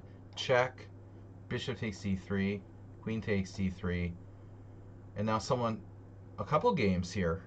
White grabs the pawn. Bishop e5, another gambit. Check this out. Li Bo crushing a 2500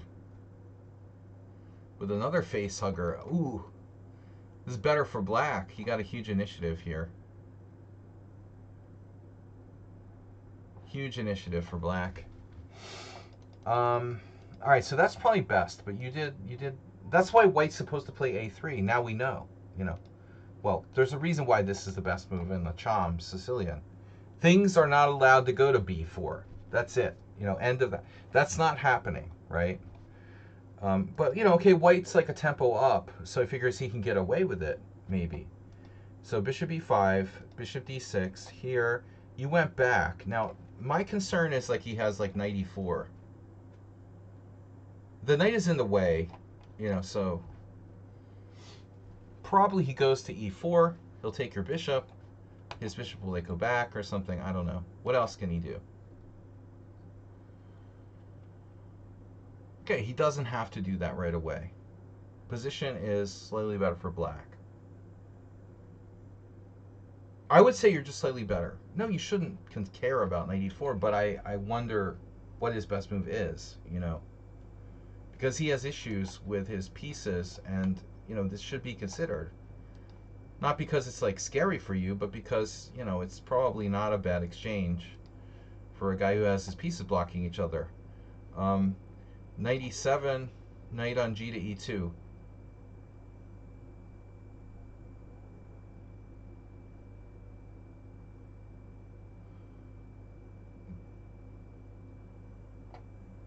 What is he supposed to do? d4? Someone said d4. Yeah. Actually, yeah, d4 isn't a stupid suggestion, right? You got a kind of Naka thing going on there. Morales. Sorry. My other Morales. Jim. Jim had so many games with b3. This is actually kind of scary. Okay? So we're not taking on d4, I guess. If d4, taking and let him play queen takes d4? Or are we? Maybe we are. Take, queen takes castles, and now what? Bishop's misplaced on b5, but it's a game. White will have to lose time with that bishop coming back or whatever. So actually, yeah, d4 looks like a sensible thing to do. Do you have anything tricky you can do? Well, I mean, it may be better to just castle, I guess.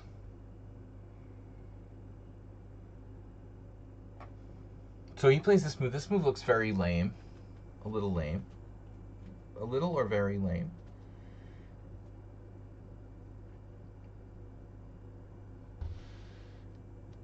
Do we want to consider maybe playing a6 at some point?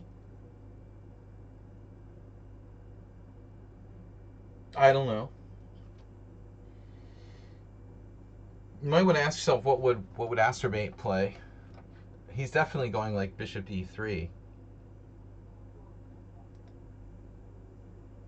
bishop c4.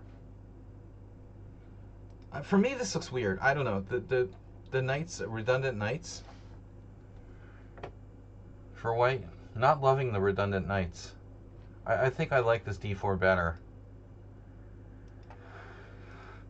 So castle, castle, then a6, and then white plays bishop d3. If he trades, he's just worse. You know? But he's just worse anyway, isn't he? So where did white go wrong? Not playing d4. He needs to do this now before it's too late, while he can. That's the bottom line. And it's like equal. When he doesn't do that, by not doing that, what does he still have a chance? Maybe this is the last chance to do it like here. Perhaps. But after a6, it looks like you're just better. Okay, so he tries to preserve the bishop. This, I don't know, you know, giving you b5 for free. I'm not sure if you even play it, but there's also knight a5. I don't know. I like the bishop's not being defended here. That's great. Now f5. Uh-oh. Yeah, this looks good. And so f4, he plays f4 himself. And we fold our arms.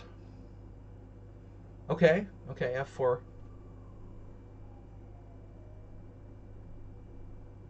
I like tension. The tension is killing me.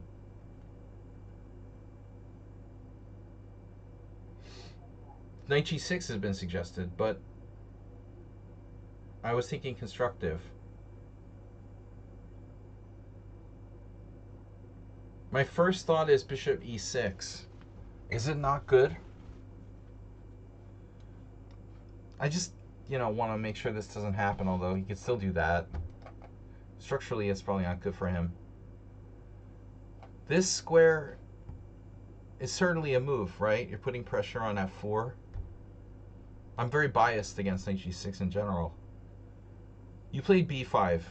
It's playable, but tough call. I don't know. Bishop e6, knight g6, all of the above. If I play bishop e6, what's the problem? Yeah, maybe bishop c4, but I don't trust white's position. Say you take and play like e4. You have this.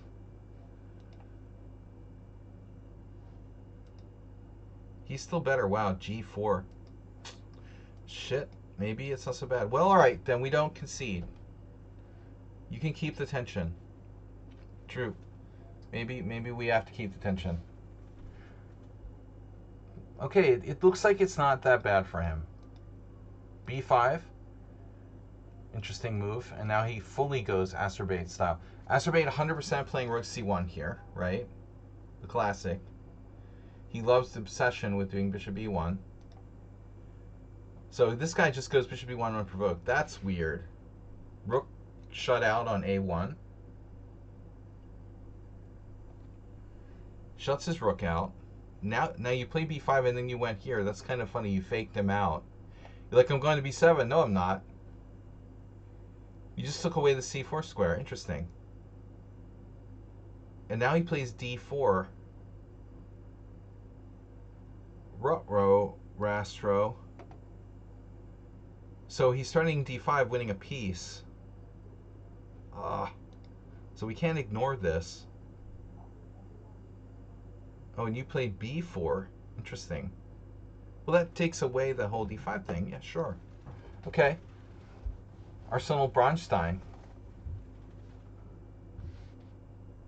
fighting for control of the center.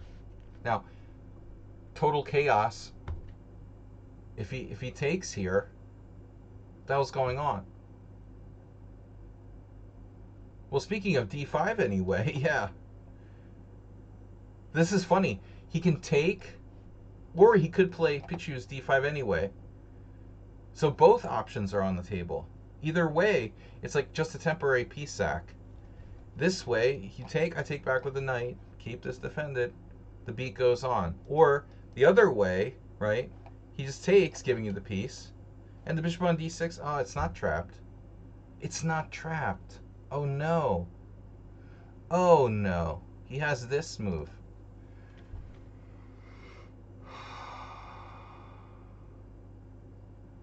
So it looks like this variation may not work for white, but the Pichu variation works.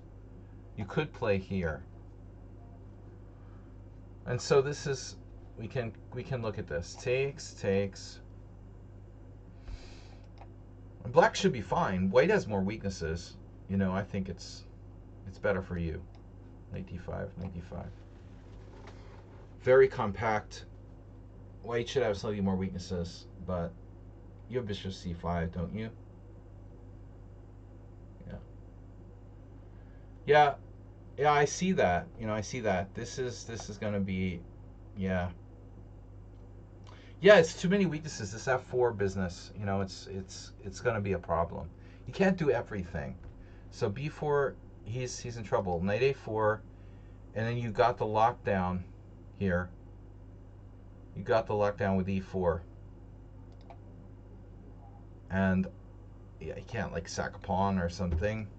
So it's just a very close position. This bishop should open up.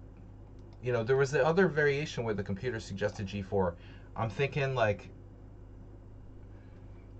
computer is going to be on about this at some point, but maybe not here.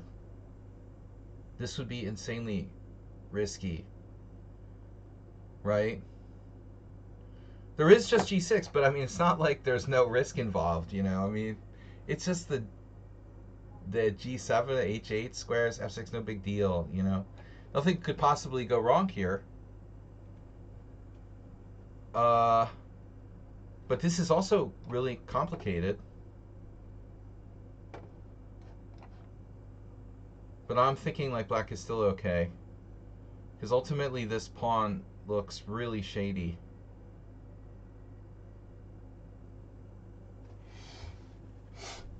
It's a very complicated situation. White is trying to open up the other bishop, but e3 could fall. I have no idea what's going on. Not many people are going to be able to pull the trigger on g4. I don't know that that's sound. How bad is it? Yeah, it would create an interesting situation. This is apparently best, just sitting on him.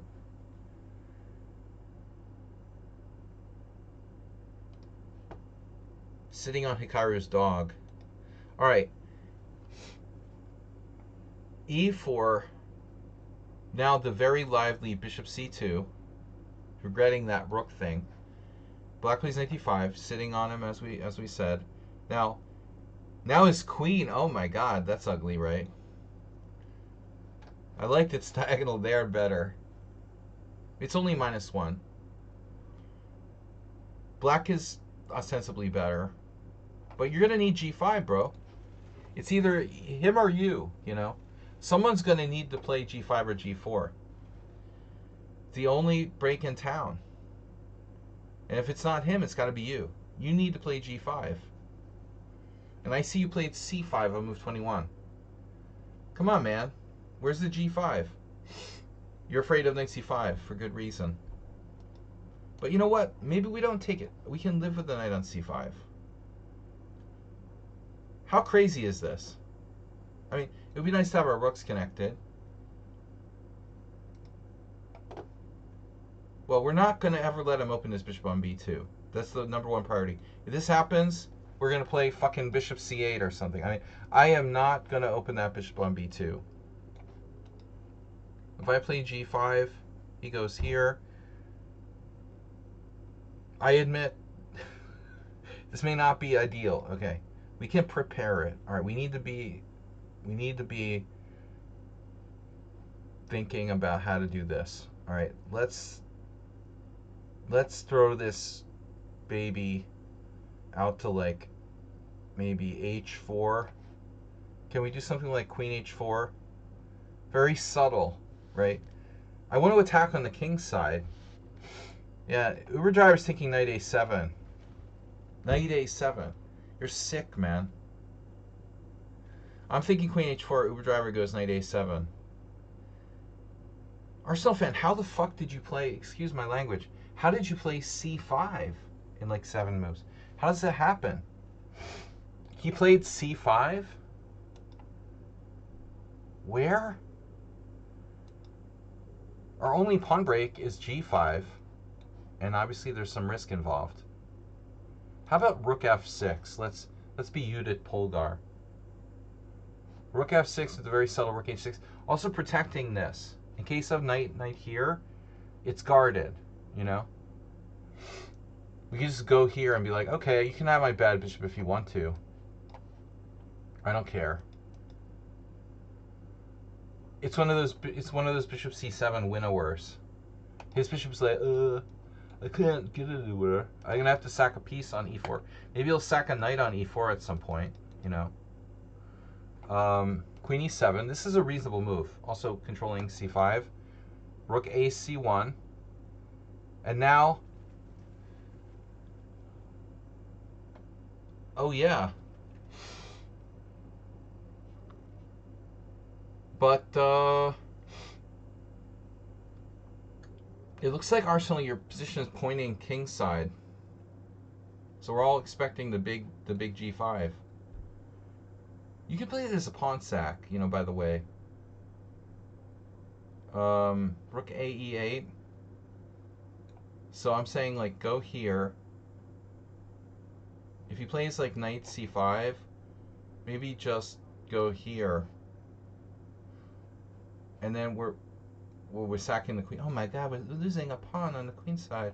It's like that earlier game. We saw the first game today, where Morales sacked his queenside pawn. So I'm driven to attack on the king side. But okay, Arsenal plays on the queen side. Knight b8. And this is clearly to come here. Now, Uber driver's move, not absurd. The knight a7, knight b5, that's creative. Here. There's this square. Now we have no control of c6. Rook a b8. You got rook b5 lift. You did that. Oh my god. This guy should be like banned. Bishop a1. Oh my god. That's sick. That's amazing. That's really amazing. Wow. So it's like he does a lot of puzzle, like, you know, jigsaw puzzles. He's gonna do this, like here. And then basically knight c1 followed by rook here. I have like a sort of rectangle of pieces over there. Like, that's his plan, essentially. All right, rook b5. I appreciate the Lasker, like, you know, bishop a1 to allow for knight d2, or Nimzovich. You know, here, maybe Lasker. Yeah, he's into Tetris. Rook b5, knight b2, that's perverse. This guy must be a French defense player. Seriously. And then, yeah, I mean, I never would have imagined that, like, you would have been playing c5. It's unbelievable. And you were also concerned about that bishop, but look, you secured g7. It's like you're playing a... I don't know, man. I mean, this is really insane. It's about very important concept of attacking the head of the pawn chain or attacking the head of the pawn chain. Do you want to attack the head of the pawn chain or the head of the pawn chain? I don't know, like, which one. The left head or the right head? We can't attack the base. You've got a5, a4 in the back of your mind, maybe. That would be the safer way to go. You could ever play like a5, a4. But this is seriously insane. c5. So here, we don't have c4, and taking on d4 is going to open up a shit show of white pieces like getting through, you know, the dark squares. But we have squares too. We get to d4, we get to c5. This is insane, man. This is insane. Here, bishop b8. This is just unbelievable. Bishop a7. How are you going to increase the control of that square now? He's got 1, 2, well, a pawn and another knight. So 4 protectors of d4. We're not going to be able to take him out on d4.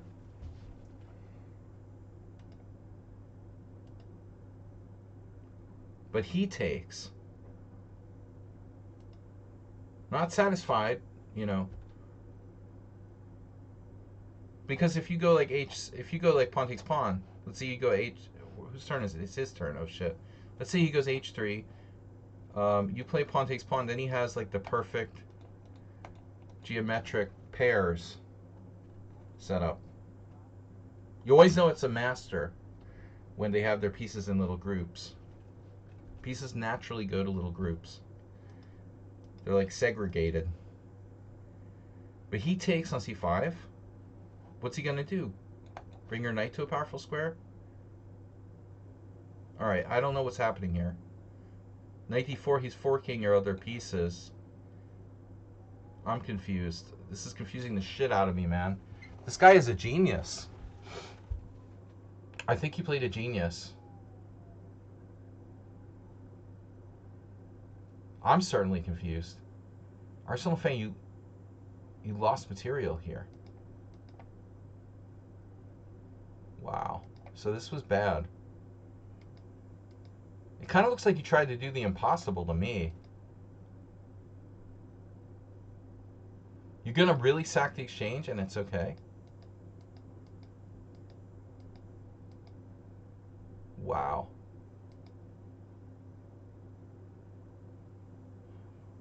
Oh, because you got boom. So this guy is thinking he's winning. He's basically thinking, I'm winning. I'm hitting b5, I'm hitting e6, and I'm undermining d5. I'm winning, and I have perfect symmetry with all of my pieces in little groups of 2. And you're like, well, that's fine. Okay, knight s6. This is defended, and now I sack the exchange. Holy shit. Is there any flaw here? If there's no flaw, if you can't take this guy, he's got nothing.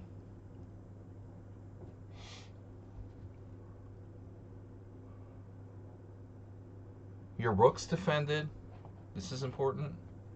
That's defended. He's got nothing special. So the guy's like, oh shit. So he just does h3. And now you can save your rook. You're like, my pieces are in groups too. Okay. At the end of the day, you have more space, which might factor in here. Knight e5. Wow.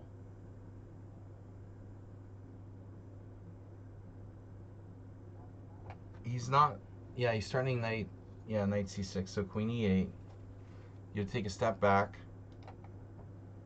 King h2. It's interesting that he chooses king h2, not king h1. Because you're actually on that, so he's kind of asking for like queen h5 and stuff. This is to be considered. You ended up doing queen h5. Very subtle.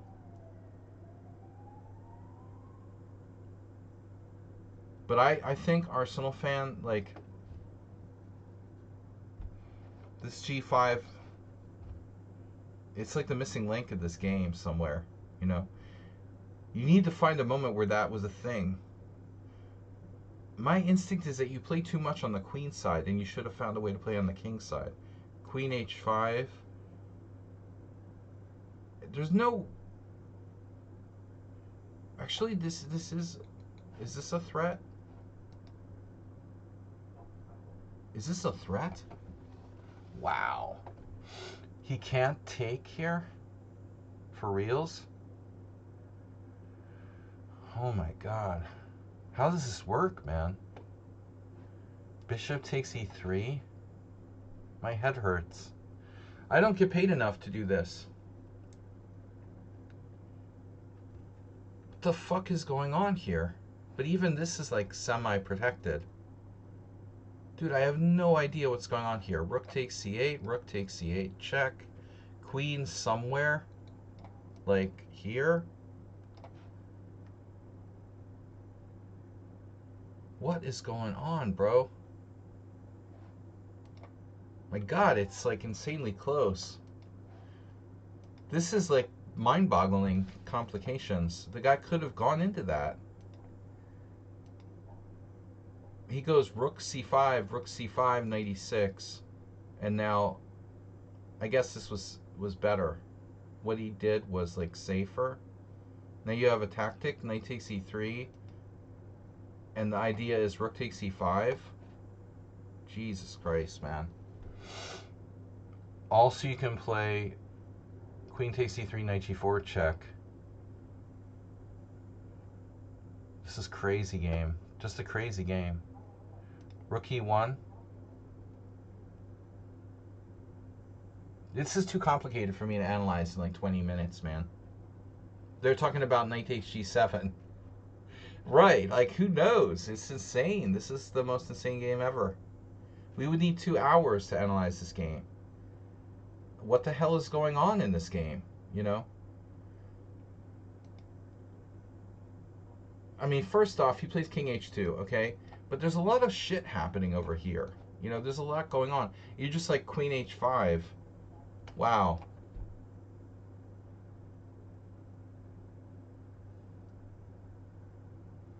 It looks like you're like kind of paralyzed. Like you wouldn't be able to get away with this somehow. Boom, boom, boom, boom. An unbelievable move. We gotta watch for like queen sacrifices. Doesn't he have like queen d8 check? Rook takes d8. Rook takes d8. Oh my god, man.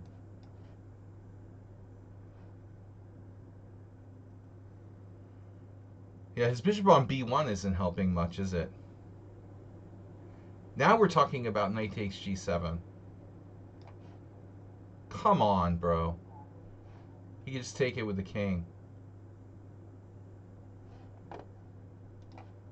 So is this for real?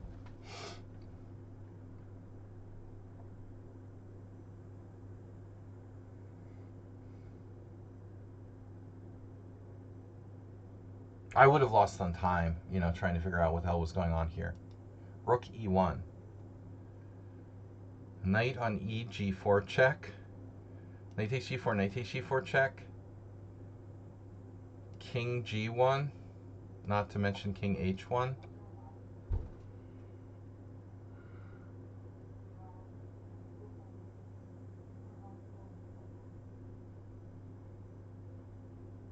Well, he wants to unpin himself, so unpin his pawn. And then e3, queen d7.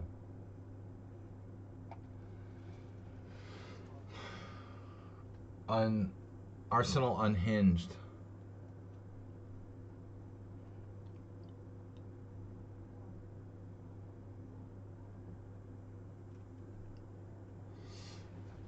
Can you tell if people are psychopathic by their chess style of play?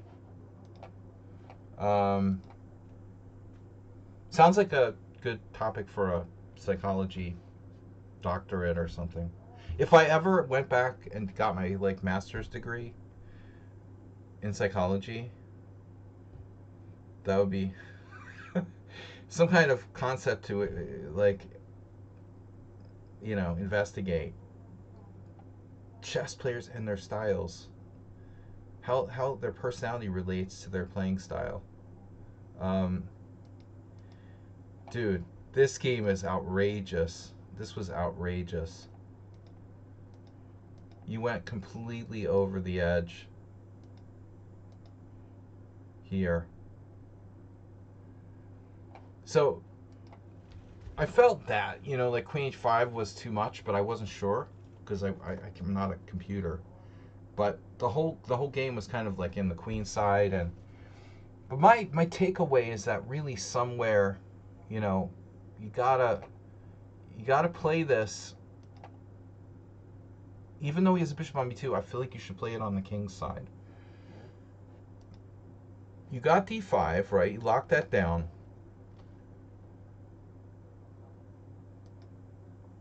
Just reverse French. But so this is like you're committing to that queenside stuff. Arsenal, Uber driver's talking about knight a7. I say you play on the side where you have more space. So it's got to be g5. Something with g5. What will Alexander Ivanov do? Well, if you put your king on h7, you get sliced on that diagonal with Pichu's piece sacrifices. You can't really like move your king anywhere. It is tricky. So I think some kind of maybe just g5, maybe some piece lifts. What does the engine want to do? Knight b8 is the engine move. Wow. h5. Okay. I like this too. That's crazy, but I like that too. I thought about that. You guys won't believe me, but I thought about h5. h5 might be a good move to shut down that g4 shit. Maybe you want to stop his g4 thing. But I think this also, like here, is okay. But very hard position to play, Arsenal. That was a fascinating game, dude. Don't feel bad about losing that, because you got yourself into an unbelievably weird and complex position where, it was almost inhumanly possible to play it well. So this is Ghazi. Ghazi sent me a game and he said, over the board game I played against the 2000, I was black, 90 minutes with 5 seconds delay. Yeah, why does the US Chess Federation insist on that 5 seconds delay crap? It's so stupid. 5 seconds delay? Why? Why do they do that? The International Chess Federation, every tournament in FIDE is like 30-second increments. So US Chess Federation has 5-second delay. That's retarded. When is that going to end? Yeah, of course, bonus time is better. How the heck do you go to the bathroom if you have 5-second delay?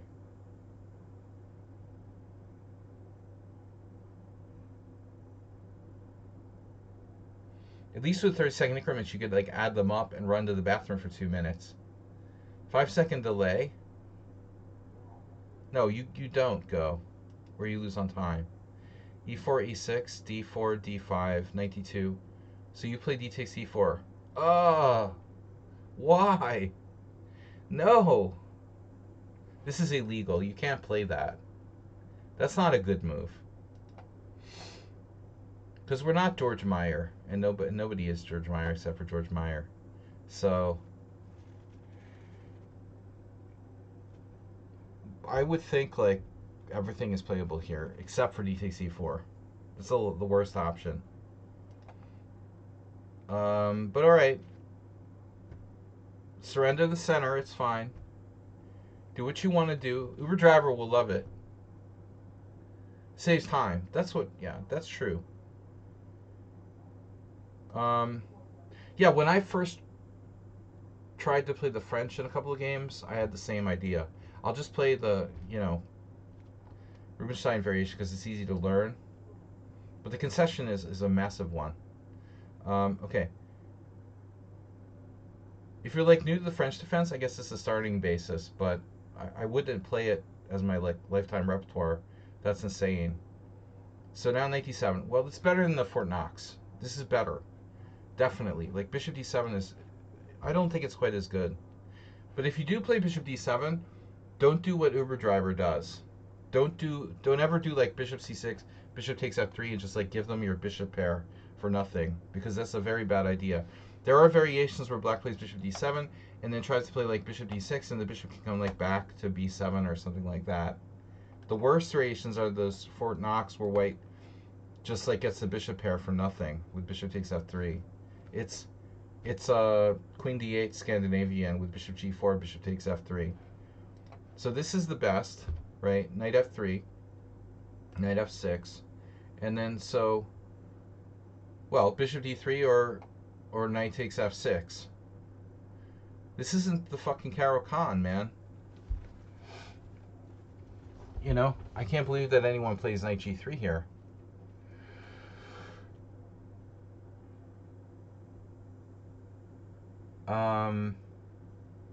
If you don't know theory,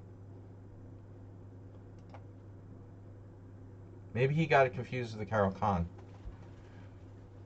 Of course, it's a move, but you're asking for h5, h4, right? This is not as good as the Caro-Kann h5, h4 in the knight f6 Caro-Kann. Although I don't know, g5 is kind of weak here. I don't think this is.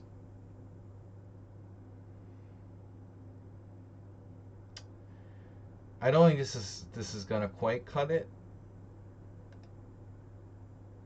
So c5, principled move, attacking the center. Yeah. So what is he gonna do, right?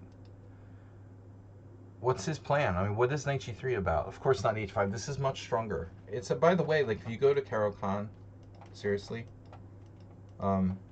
here, just talking for a minute about this, like knight c3 takes, here takes, knight f6. If white plays knight g3,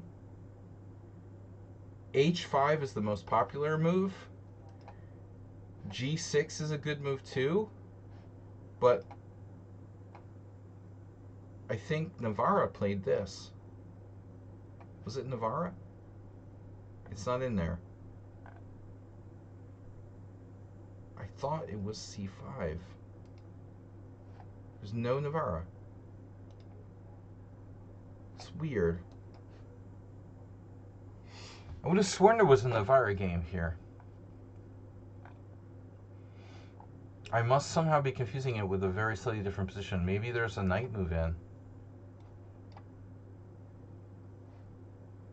That's weird. Okay, anyway, this is off topic anyway.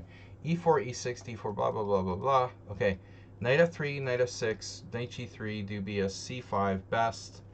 And now what does white do? Bishop d3. That'll just get hit, right? So he goes here. So this is really lame for white. So what's the idea for white? Like put his bishop on f3 and skewer the queen side to put pressure on the queen side? Yeah, Pichu, there was a guy who played that against me in the 80s. He was the best player in our club. It was like 2050. The queen f3, Caro-Kann line. That's one of the oldest lines in chess. Bishop e2, so that you know you're not going to get hit by knight e5. Bishop on d3 is likely to get attacked by these guys. So now what? This still feels like this is a Caro-Kann, man. This is a 97 Caro-Kann now, literally. Where black got c5 in for free. You're like a tempo up in a 97 Caro-Kann. It brings back nightmares of games that I lost in the 80s. 1988, 1989, 1990. When before while I was still playing the Caro-Kann from time to time. I remember this horrible game I lost around 1990. Ugh. But a tempo up, even. So I don't know what the best move is. You know, you got to experiment with stuff like b6, queen c7. Bishop d6 is more active than bishop e7. How do you know what to play here?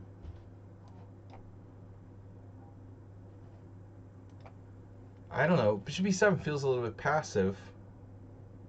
But it's the most common move, of course, because it's safe. This is Caro-Kann style. The 97 Caro-Kanns usually put the bishop here. Queen c7. I mean, it's not like there's a knight coming to b5 to attack you. So this is very passive. Still, it's fine. Castles, whatever. He's doing nothing. Castles, and then b3. Okay. Spassky is playing white.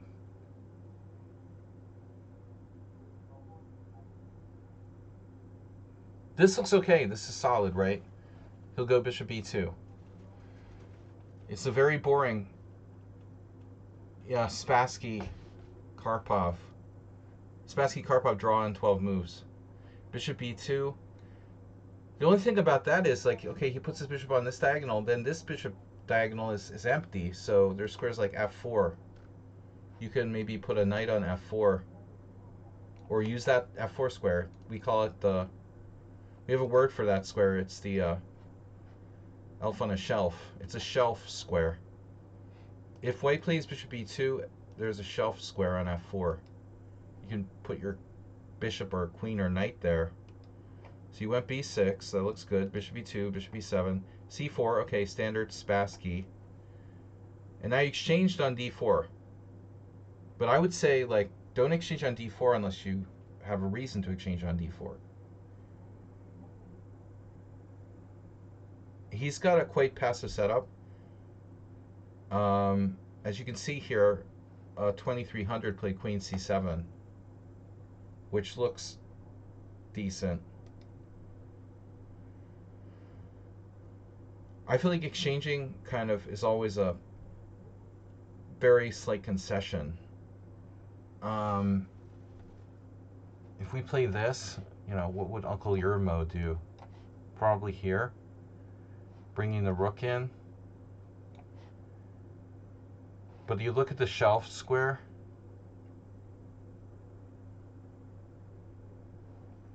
So I think this is a slight inaccuracy, probably not a big deal. Pawn takes d4, knight takes d4. Now he has not just that, but maybe bishop f3. a6 is fine. Of course he plays bishop f3. Of course you play queen c7. You transpose to a game. I lost this guy, Alejandro Rios, in 1992. Crushing game. I was killing him the whole game and lost. I wanted to kill myself. It was horrible. He was totally like losing the entire game. It was a crushing game. Ruined my tournament. I had a good start. Colombian. So we got a donation. Wow, Chess Zebra used 1 bit. Don't spend all your money in one place, Chess Zebra. You're on the leaderboard now. Yeah, so you played a little passively, you know, and it's not necessary to do that. I mean, look at his pieces. These are kind of constrained, right? Look at your bishop. Your bishop is great. So when he goes c4, I like this other dude's move much better. I think that his knight coming d4, him playing bishop f3 only helps him. You know, those pieces, these 3 pieces in particular, are very constrained. We learned that, like, playing black, you want to trade some pieces, equalize, whatever, but you already equalized, you know, a while ago. I think that at this point we're trying for slightly better. So, battle. We haven't had a bit battle in a while, guys. 1 and 2. Thing 1 and thing 2. Queen f4. Queen c2, you could do the shelf. But what... Oh, Eperieshi, dude. Check it out. I told you this was a Caro-Kann, right? Yeah, Eperieshi Laszlo passed away a couple years ago. I think he had cancer. He was sick for a long time. But we're still friends on Facebook. Sick world we live in. But anyway, the thing was that Eperieshi was very solid, and he loved to play the Karpov Caro-Kann. This is actually a Caro-Kann, dude. You transpose to an Eperieshi Caro-Kann from the French variation. That's crazy. It's really weird. So, anyways, c takes d4, knight takes d4, a6, probably necessary here. Queen c7 takes, and then queen e2. I think that's an upgrade over c2, by the way. And you here Bileski played rook fe8. I have no idea where this was played, you know. Don't know. It's like those guys are too old to be playing in a junior championship. Probably some tournament in Spain, 2003. Although I didn't know Rios. I played him in the U.S. He was from Colombia. I don't think it's the World Junior Championship, and I don't think they're strong enough to be an Olympiad. Maybe Rios, but definitely not Bileski. He was Ukrainian? I'm not sure. But knight c5 looks okay. I don't know. You've got to watch b4. This is a very solid move by Bileski. Knight c5, rook fe1, rook fe8, rook ad1, yawn. I mean, obviously this is a possibility, but you have knight a4. But you're going to have to watch that. This is a weird move by white, pulling his own knight back to f3. What if he were to play like bishop a1 or something? Would he ever be able to play like b4 maybe? Okay, white also has to be careful. So anyway, this is not an exciting position. Knight f3, and now what? You can play b5. Feels like you're trying to play like super solid. Yeah, he wants knight e5. But both sides are kind of like afraid to do anything. It feels like now you conceded. You're like, all right, yeah, I'll just blockade the queen side, fine. You went from slightly better to slightly worse. But not slightly worse enough to probably lose. That's how lame white's advantage is. Now, this is a surprising move. I thought we were going to see rook d8 here. But obviously there's some questions about the c6 square. If you play rook d8, he takes, you take with a bishop, right? What's the problem? Knight c6? I don't know how much a bishop pair necessarily gives him here in this position. I mean, his bishop on b2 is pretty strong, though. It does look kind of dangerous. Yeah. Okay, we don't love that, but, you know, you got into the situation by playing a little bit too passively. Now bishop d6. Here. Dangerous. That looks dangerous. But you got f5. You have f5, even. Then he takes. Okay, take, take, take. So you got to do this. And you equalized again. Bishop e5, queen e5. Queen d4. And now? Shit, he still has the open file. Looks like you can hold. Take, take, king f8. Yep. You definitely should draw, but you're not better. This is annoying.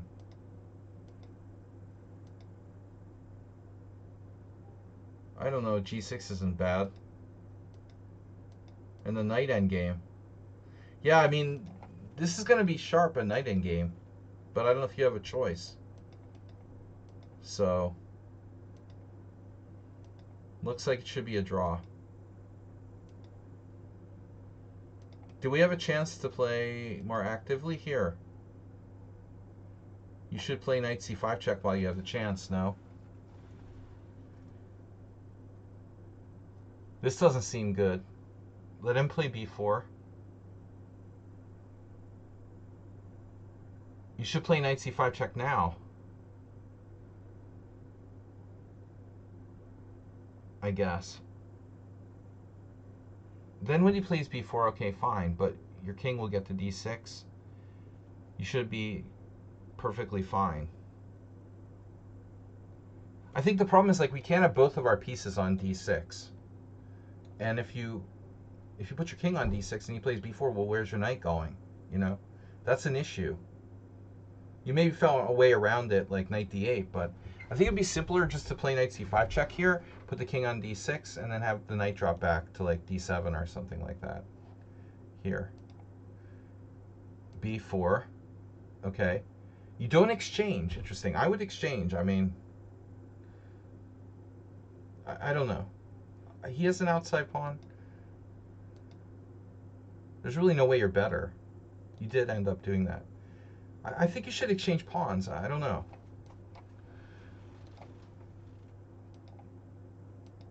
You finally did. And then here, well, knight e6, I guess. e4 check is probably okay. You got king e5. Oh, he has f4 check. So king e5, f4 check takes en passant, and you're better. The main idea is that if he tries to do knight d5, you have b5. Very strong. This is a strong idea. King e5, knight d5, b5, or, you know, f4 check, obviously you take, and you have threats of this.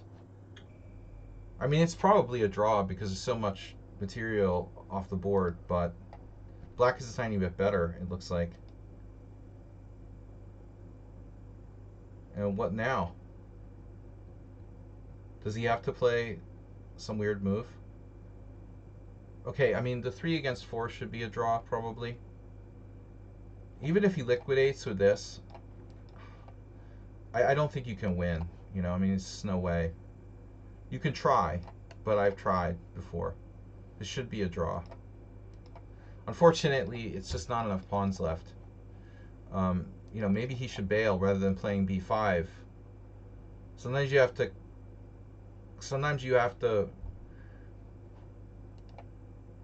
He has to realize, like, if there's no chance for him to win, because b5 leaves him with a bad structure. This could lose the game. Knight endgames are very unforgiving. Maybe he's counting on king d4. So that's messed up. Wow. So you played knight b4 now, preventing king d4. That's beautiful. Here, mate. Oh my god. Mate with a knight in the middle of the board. Emery Tate style. Dude, that's crazy. You just get mated with one knight. Oh my god. Because he's hoping to get king and d4. If you went anywhere else, right, he's fine. Jeez. He's expecting knight a5. Again, actually, this doesn't look great for him either, because there you have knight b3 check. Yeah, you're actually pretty good here, too. Maybe a draw, but this is a tricky move. The problem is you got knight d3, and you have that mate. Knight a4. Something we can do.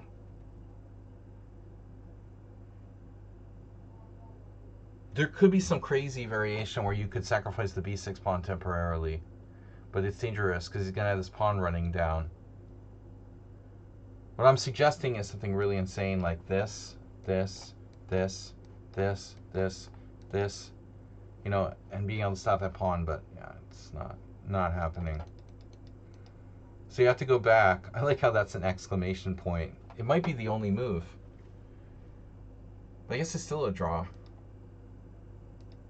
It's still a draw. Yeah, that's a weird move to play. Why would white give you like a protected pass pawn? This has got to be a dead draw. c5 is a dead draw. g4? Giving you a protected passer on f4. Okay. Is he playing for a win there? Or is he trying to lose? Wow, that's a very strange way to try to win. I don't know what's going on here. Here? Yeah, it's like he tried to win with this crazy idea. Check here. f3, hello? Wow. It's like you both tried to lose. The impression that I've got. Crazy. You know, that's one thing I want to comment on. I know this has been a kind of long stream, but you're pretty good. You're a pretty good player. It seems like 2,000 or plus. Most people, including Arsenal fan, are psychotically aggressive, but they shouldn't necessarily be psychotically aggressive. Psychotically aggressive isn't like the default winning style. You know, it's funny how majority of players seem to think it is. One thing that people don't have a good handle on is like the draw. Being a draw is one of three possible results. It's better than losing and it's worse than winning. And it's important because it's a legitimate result. It's half a point. And people often go too far and they're like, they don't accept draws as like legitimate result. So both sides, especially White, seems like he's gone too far. I mean, seriously? G4 here? G4. I mean, there's no way in the world that White is like better after that.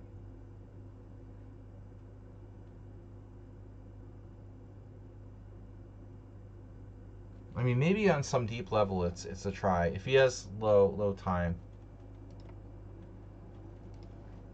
F4 is the best. The computer wants to just liquidate with C5.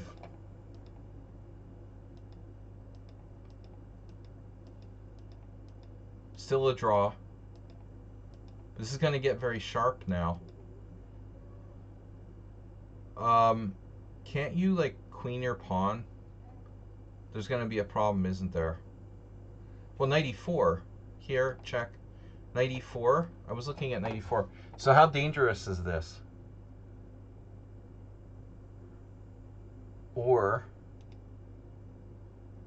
what if you like went crazy with your king? The problem is here, here, here, here, here. And he starts to run the pawn here. And then this. Can we get in there in time?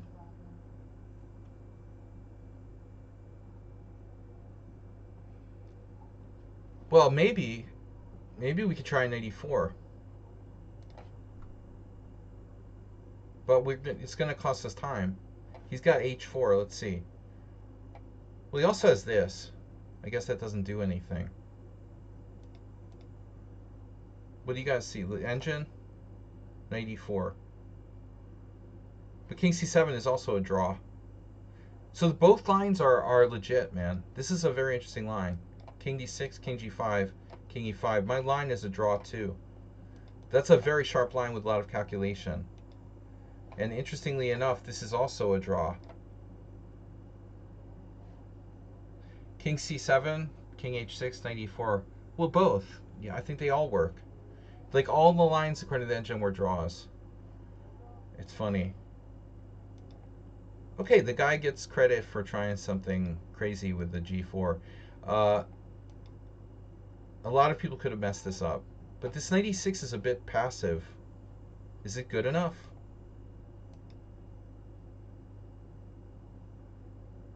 See, I'm concerned.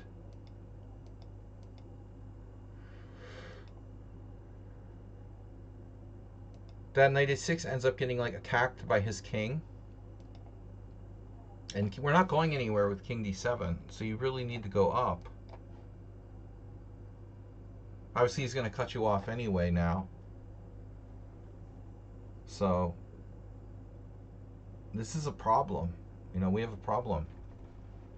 That's why, well, knight e4 was better.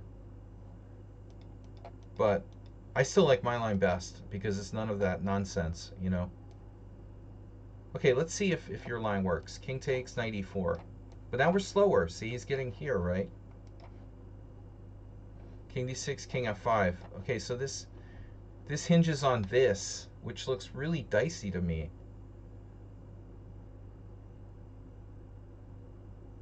h3.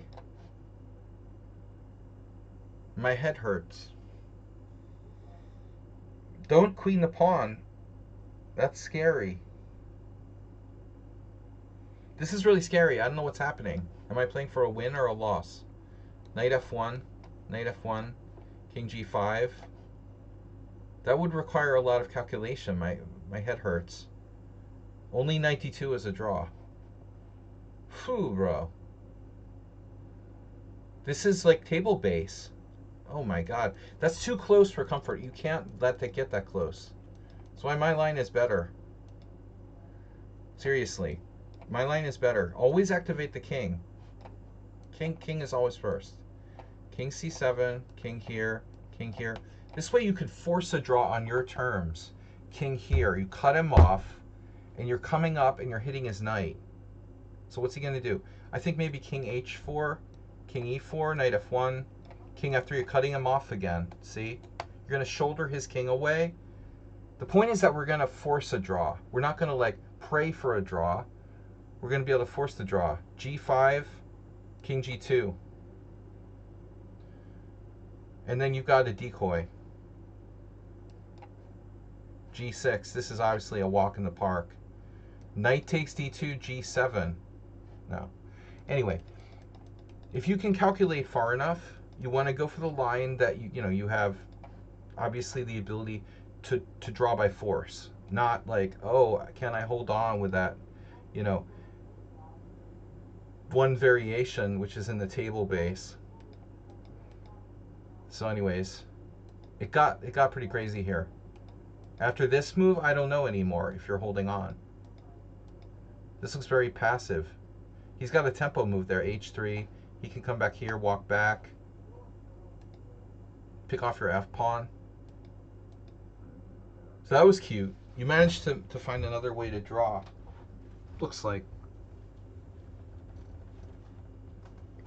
Probably this works as well.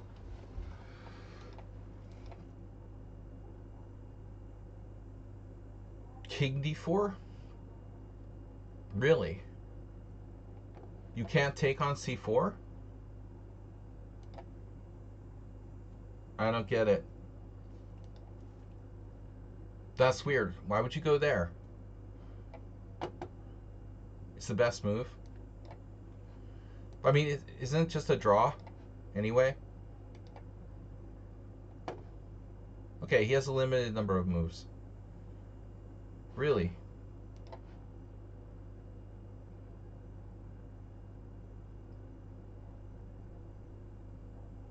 Objectively, if we run the engine till eternity, it would probably end up at the same. But somehow the computer thinks that king d4 is better than king c4. I don't know how you came up with that. I'm just going with the concrete. He's not beating you with 2 pawns against 1. And plus he's got to get back and get this one. I can't believe this is better than that, but okay.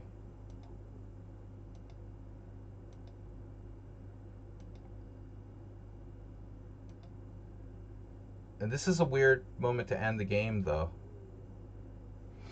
Oh, you see you're taking... Oh, you're taking on a... Yeah, you're taking the pawn. Okay, yeah. Never mind.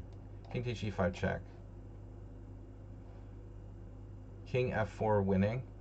Oh my god.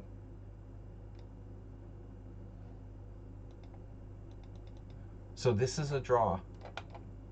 Holy shit. Dude, seriously, you agreed to a draw here?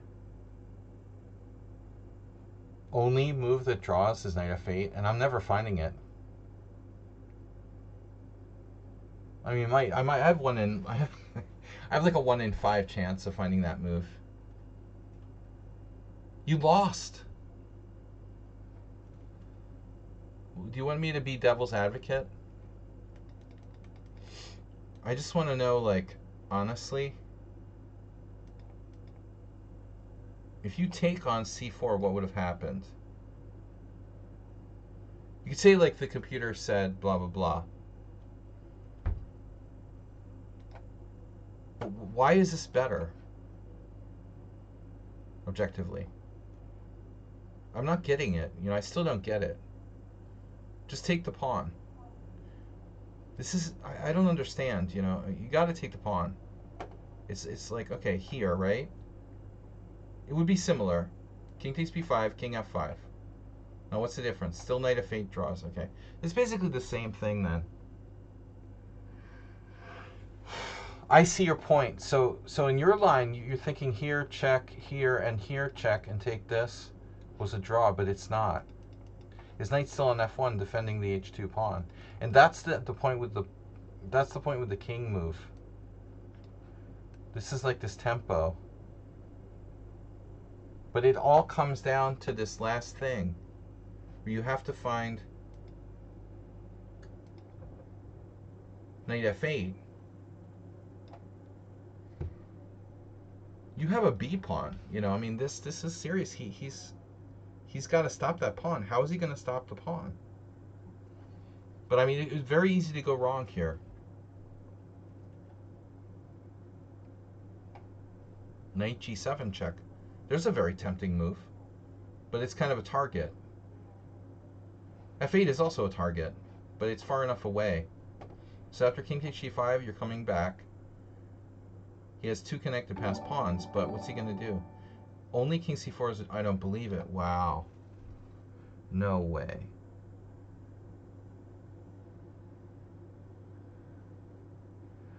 Only king c4 is a draw. Are you kidding me? Wow. Wow. King here, if h4. Okay, you've got threats too. Knight f5.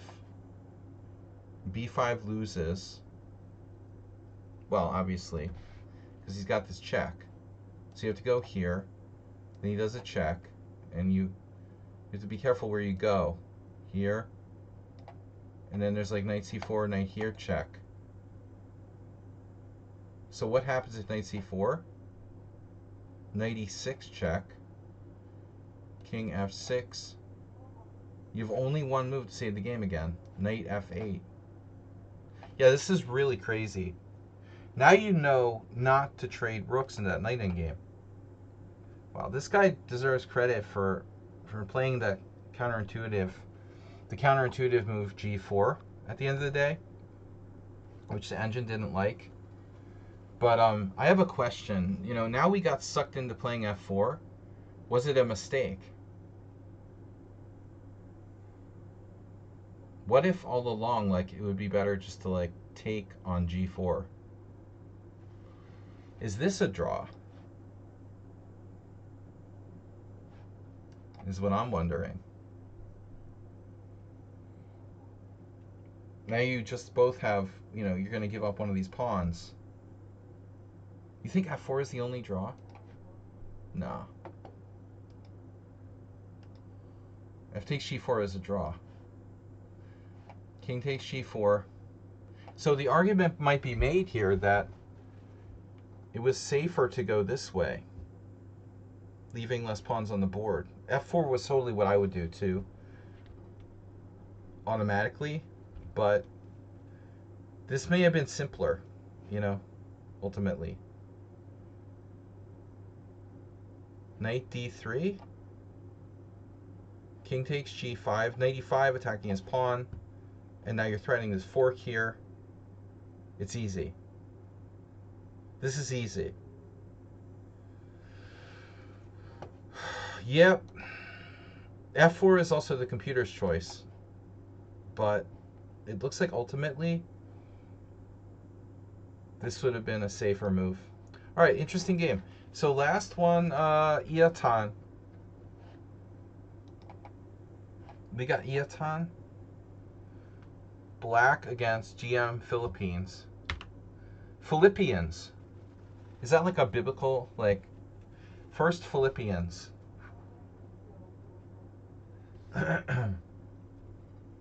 Yeah. If you're low on time or something, yeah. You could calculate the way through pawn takes pawn check. First Philippians. This is his new account. 2100.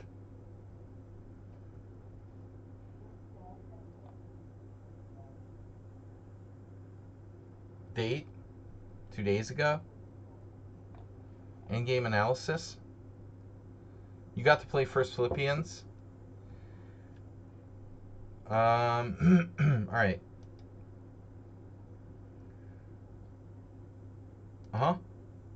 Okay, G6 is a good system. That equalizes. That's an alternative. It's on Endgame AI. That's why different ALOs. Okay, I don't know what that is. So,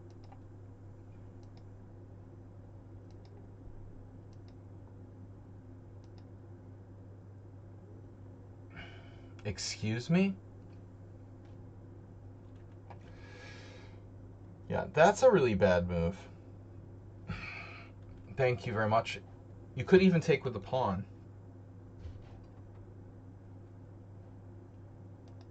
But it's more correct, take this way.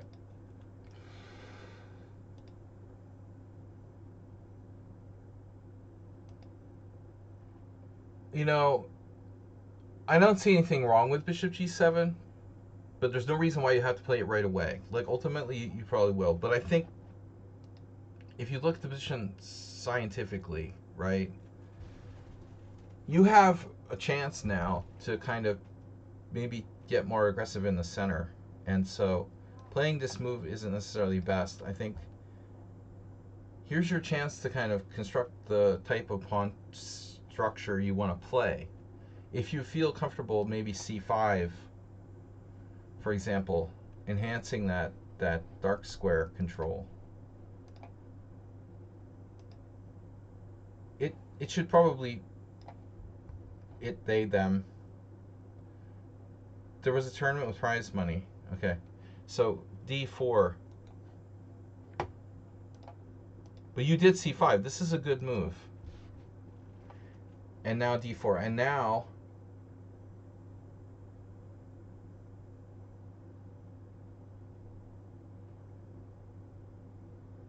yeah, those title players, they never learned that people can use computers in the prize tournaments. So D4.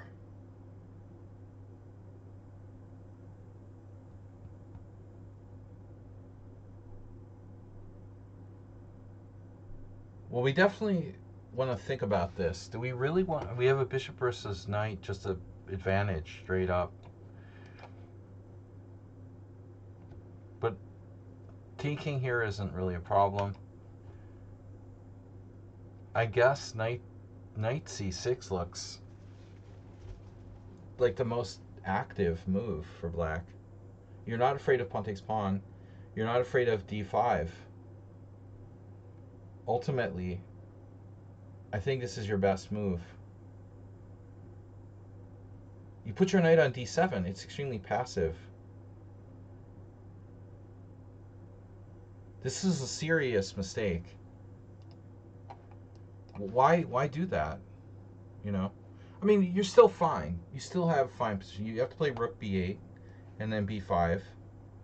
But I think this is probably better, objectively. If you're playing a low-rated player and then they're like, you're afraid they're gonna draw, maybe. But play for a draw. Still, you have the bishop pair. Knight d7, okay. And now e4. Now it's like a London. See, if you put your knight on c6, you'd have too much pressure on d4 for him to do this. Just to illustrate, if I go here, he goes here, I can play like pawn takes pawn, and this. And now what's he going to do? Or even like bishop g4. So it's game over. He's able to play e4 because you didn't put enough pressure on the center. This is a much different move. Very risky. So now e4, cd4. Okay, that's fine. And now rook b8.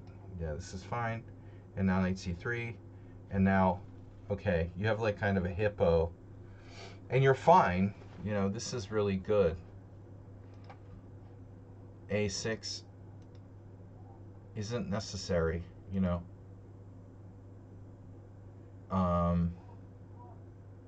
Unnecessary pawn moves. I mean, maybe you thought about this. You didn't like knight b5 or something. I like this move. A6 is probably not too bad because it's dark squares we're talking about. Rook C1, and then this. Queen's always bad on A5. Queen A5 is always bad. That's how we like to say it. You wanted to put bishop B7. Well, if you want to play bishop B7, you know, this is a thought, right? But you're afraid of knight B5, right?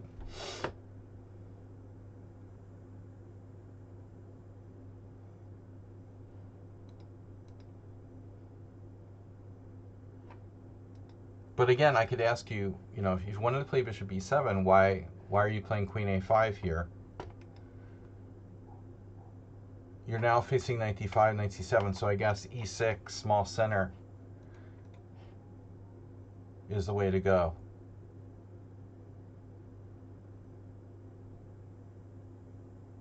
He's not going anywhere, right?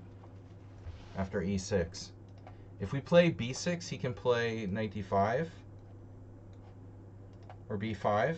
So we stop him from going to D5. We keep this in reserve. And we're better. I don't like queen A5. You're on some sort of weird fishing expedition. Rook E1. And again, probably E6. You want to keep a fluid position with the two bishops. Not commit the center. Like, you don't want to be playing like E5 or something. If you play E6, you know, you can answer these moves by like maybe closing the center. Well, this is not even possible, right? That's the point of queen A5. Okay. There's some benefits. You stop playing D5, but I don't think it's necessary. Yeah, you do have a problem with your knight. I never think you should have put the knight on D7. Queen A5 here, okay. This is bad. And then E5. And now? Well, now we have some issues. Now you have some problems. He's steadily taking like control of the center. It looks like white is suddenly better on all four central squares.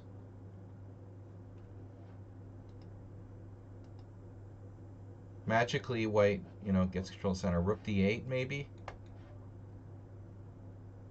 Do we have this?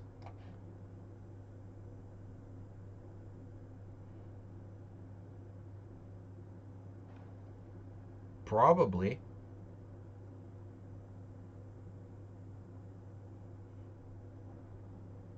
Yep. And then you could put the knight on D5. That's the point. You don't have to leave the center. He could maybe try this. But now your bishop's very strong. Yeah, this is going to slide in there. So you didn't play rook D8. And you can't play knight D5, so this is a problem. Maybe knight G4, triple attacking E5. What about that? Then he has what?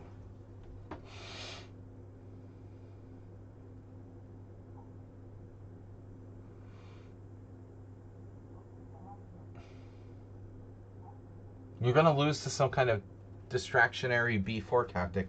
Like, check this out. If H3, knight takes C5, knight takes C5, bishop takes C5, what happens on like B4?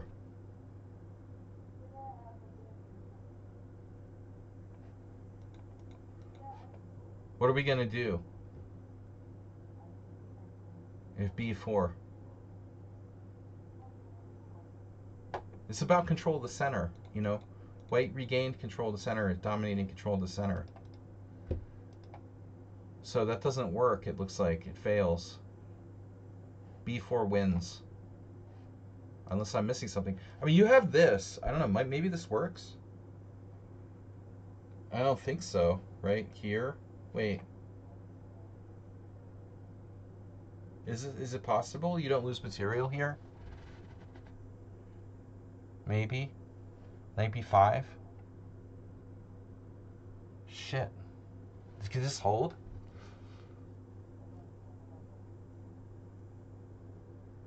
White is certainly better, but let's check with the engine. Yeah, it hangs on. Wow. Oh my god. Yeah, so H3 doesn't work. This is cool. His best move is B4 right away. Oh no. B4 right away. That's cool. Reverse the order. Larry Christensen used to say that. Reverse the order. That's the best move. Knight d7. You're going to clearly allow some e6 things. Here. Control the center. All 4 central squares. Straight to the center. All 4. That's all you need to know. White controls all 4. And the fact that you have the bishop pair or whatever doesn't matter. He even has like rook takes c7. And they rook takes c8 and they take c7. Here. Check. And you lose your knight.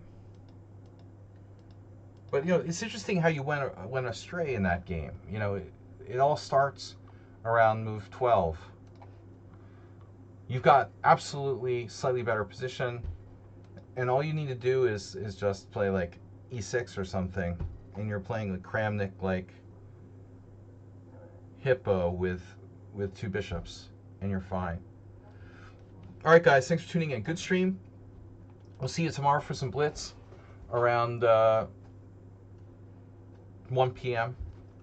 CEST. Thanks everyone for joining for the interesting games. Uber driver, say hi to Mama for me.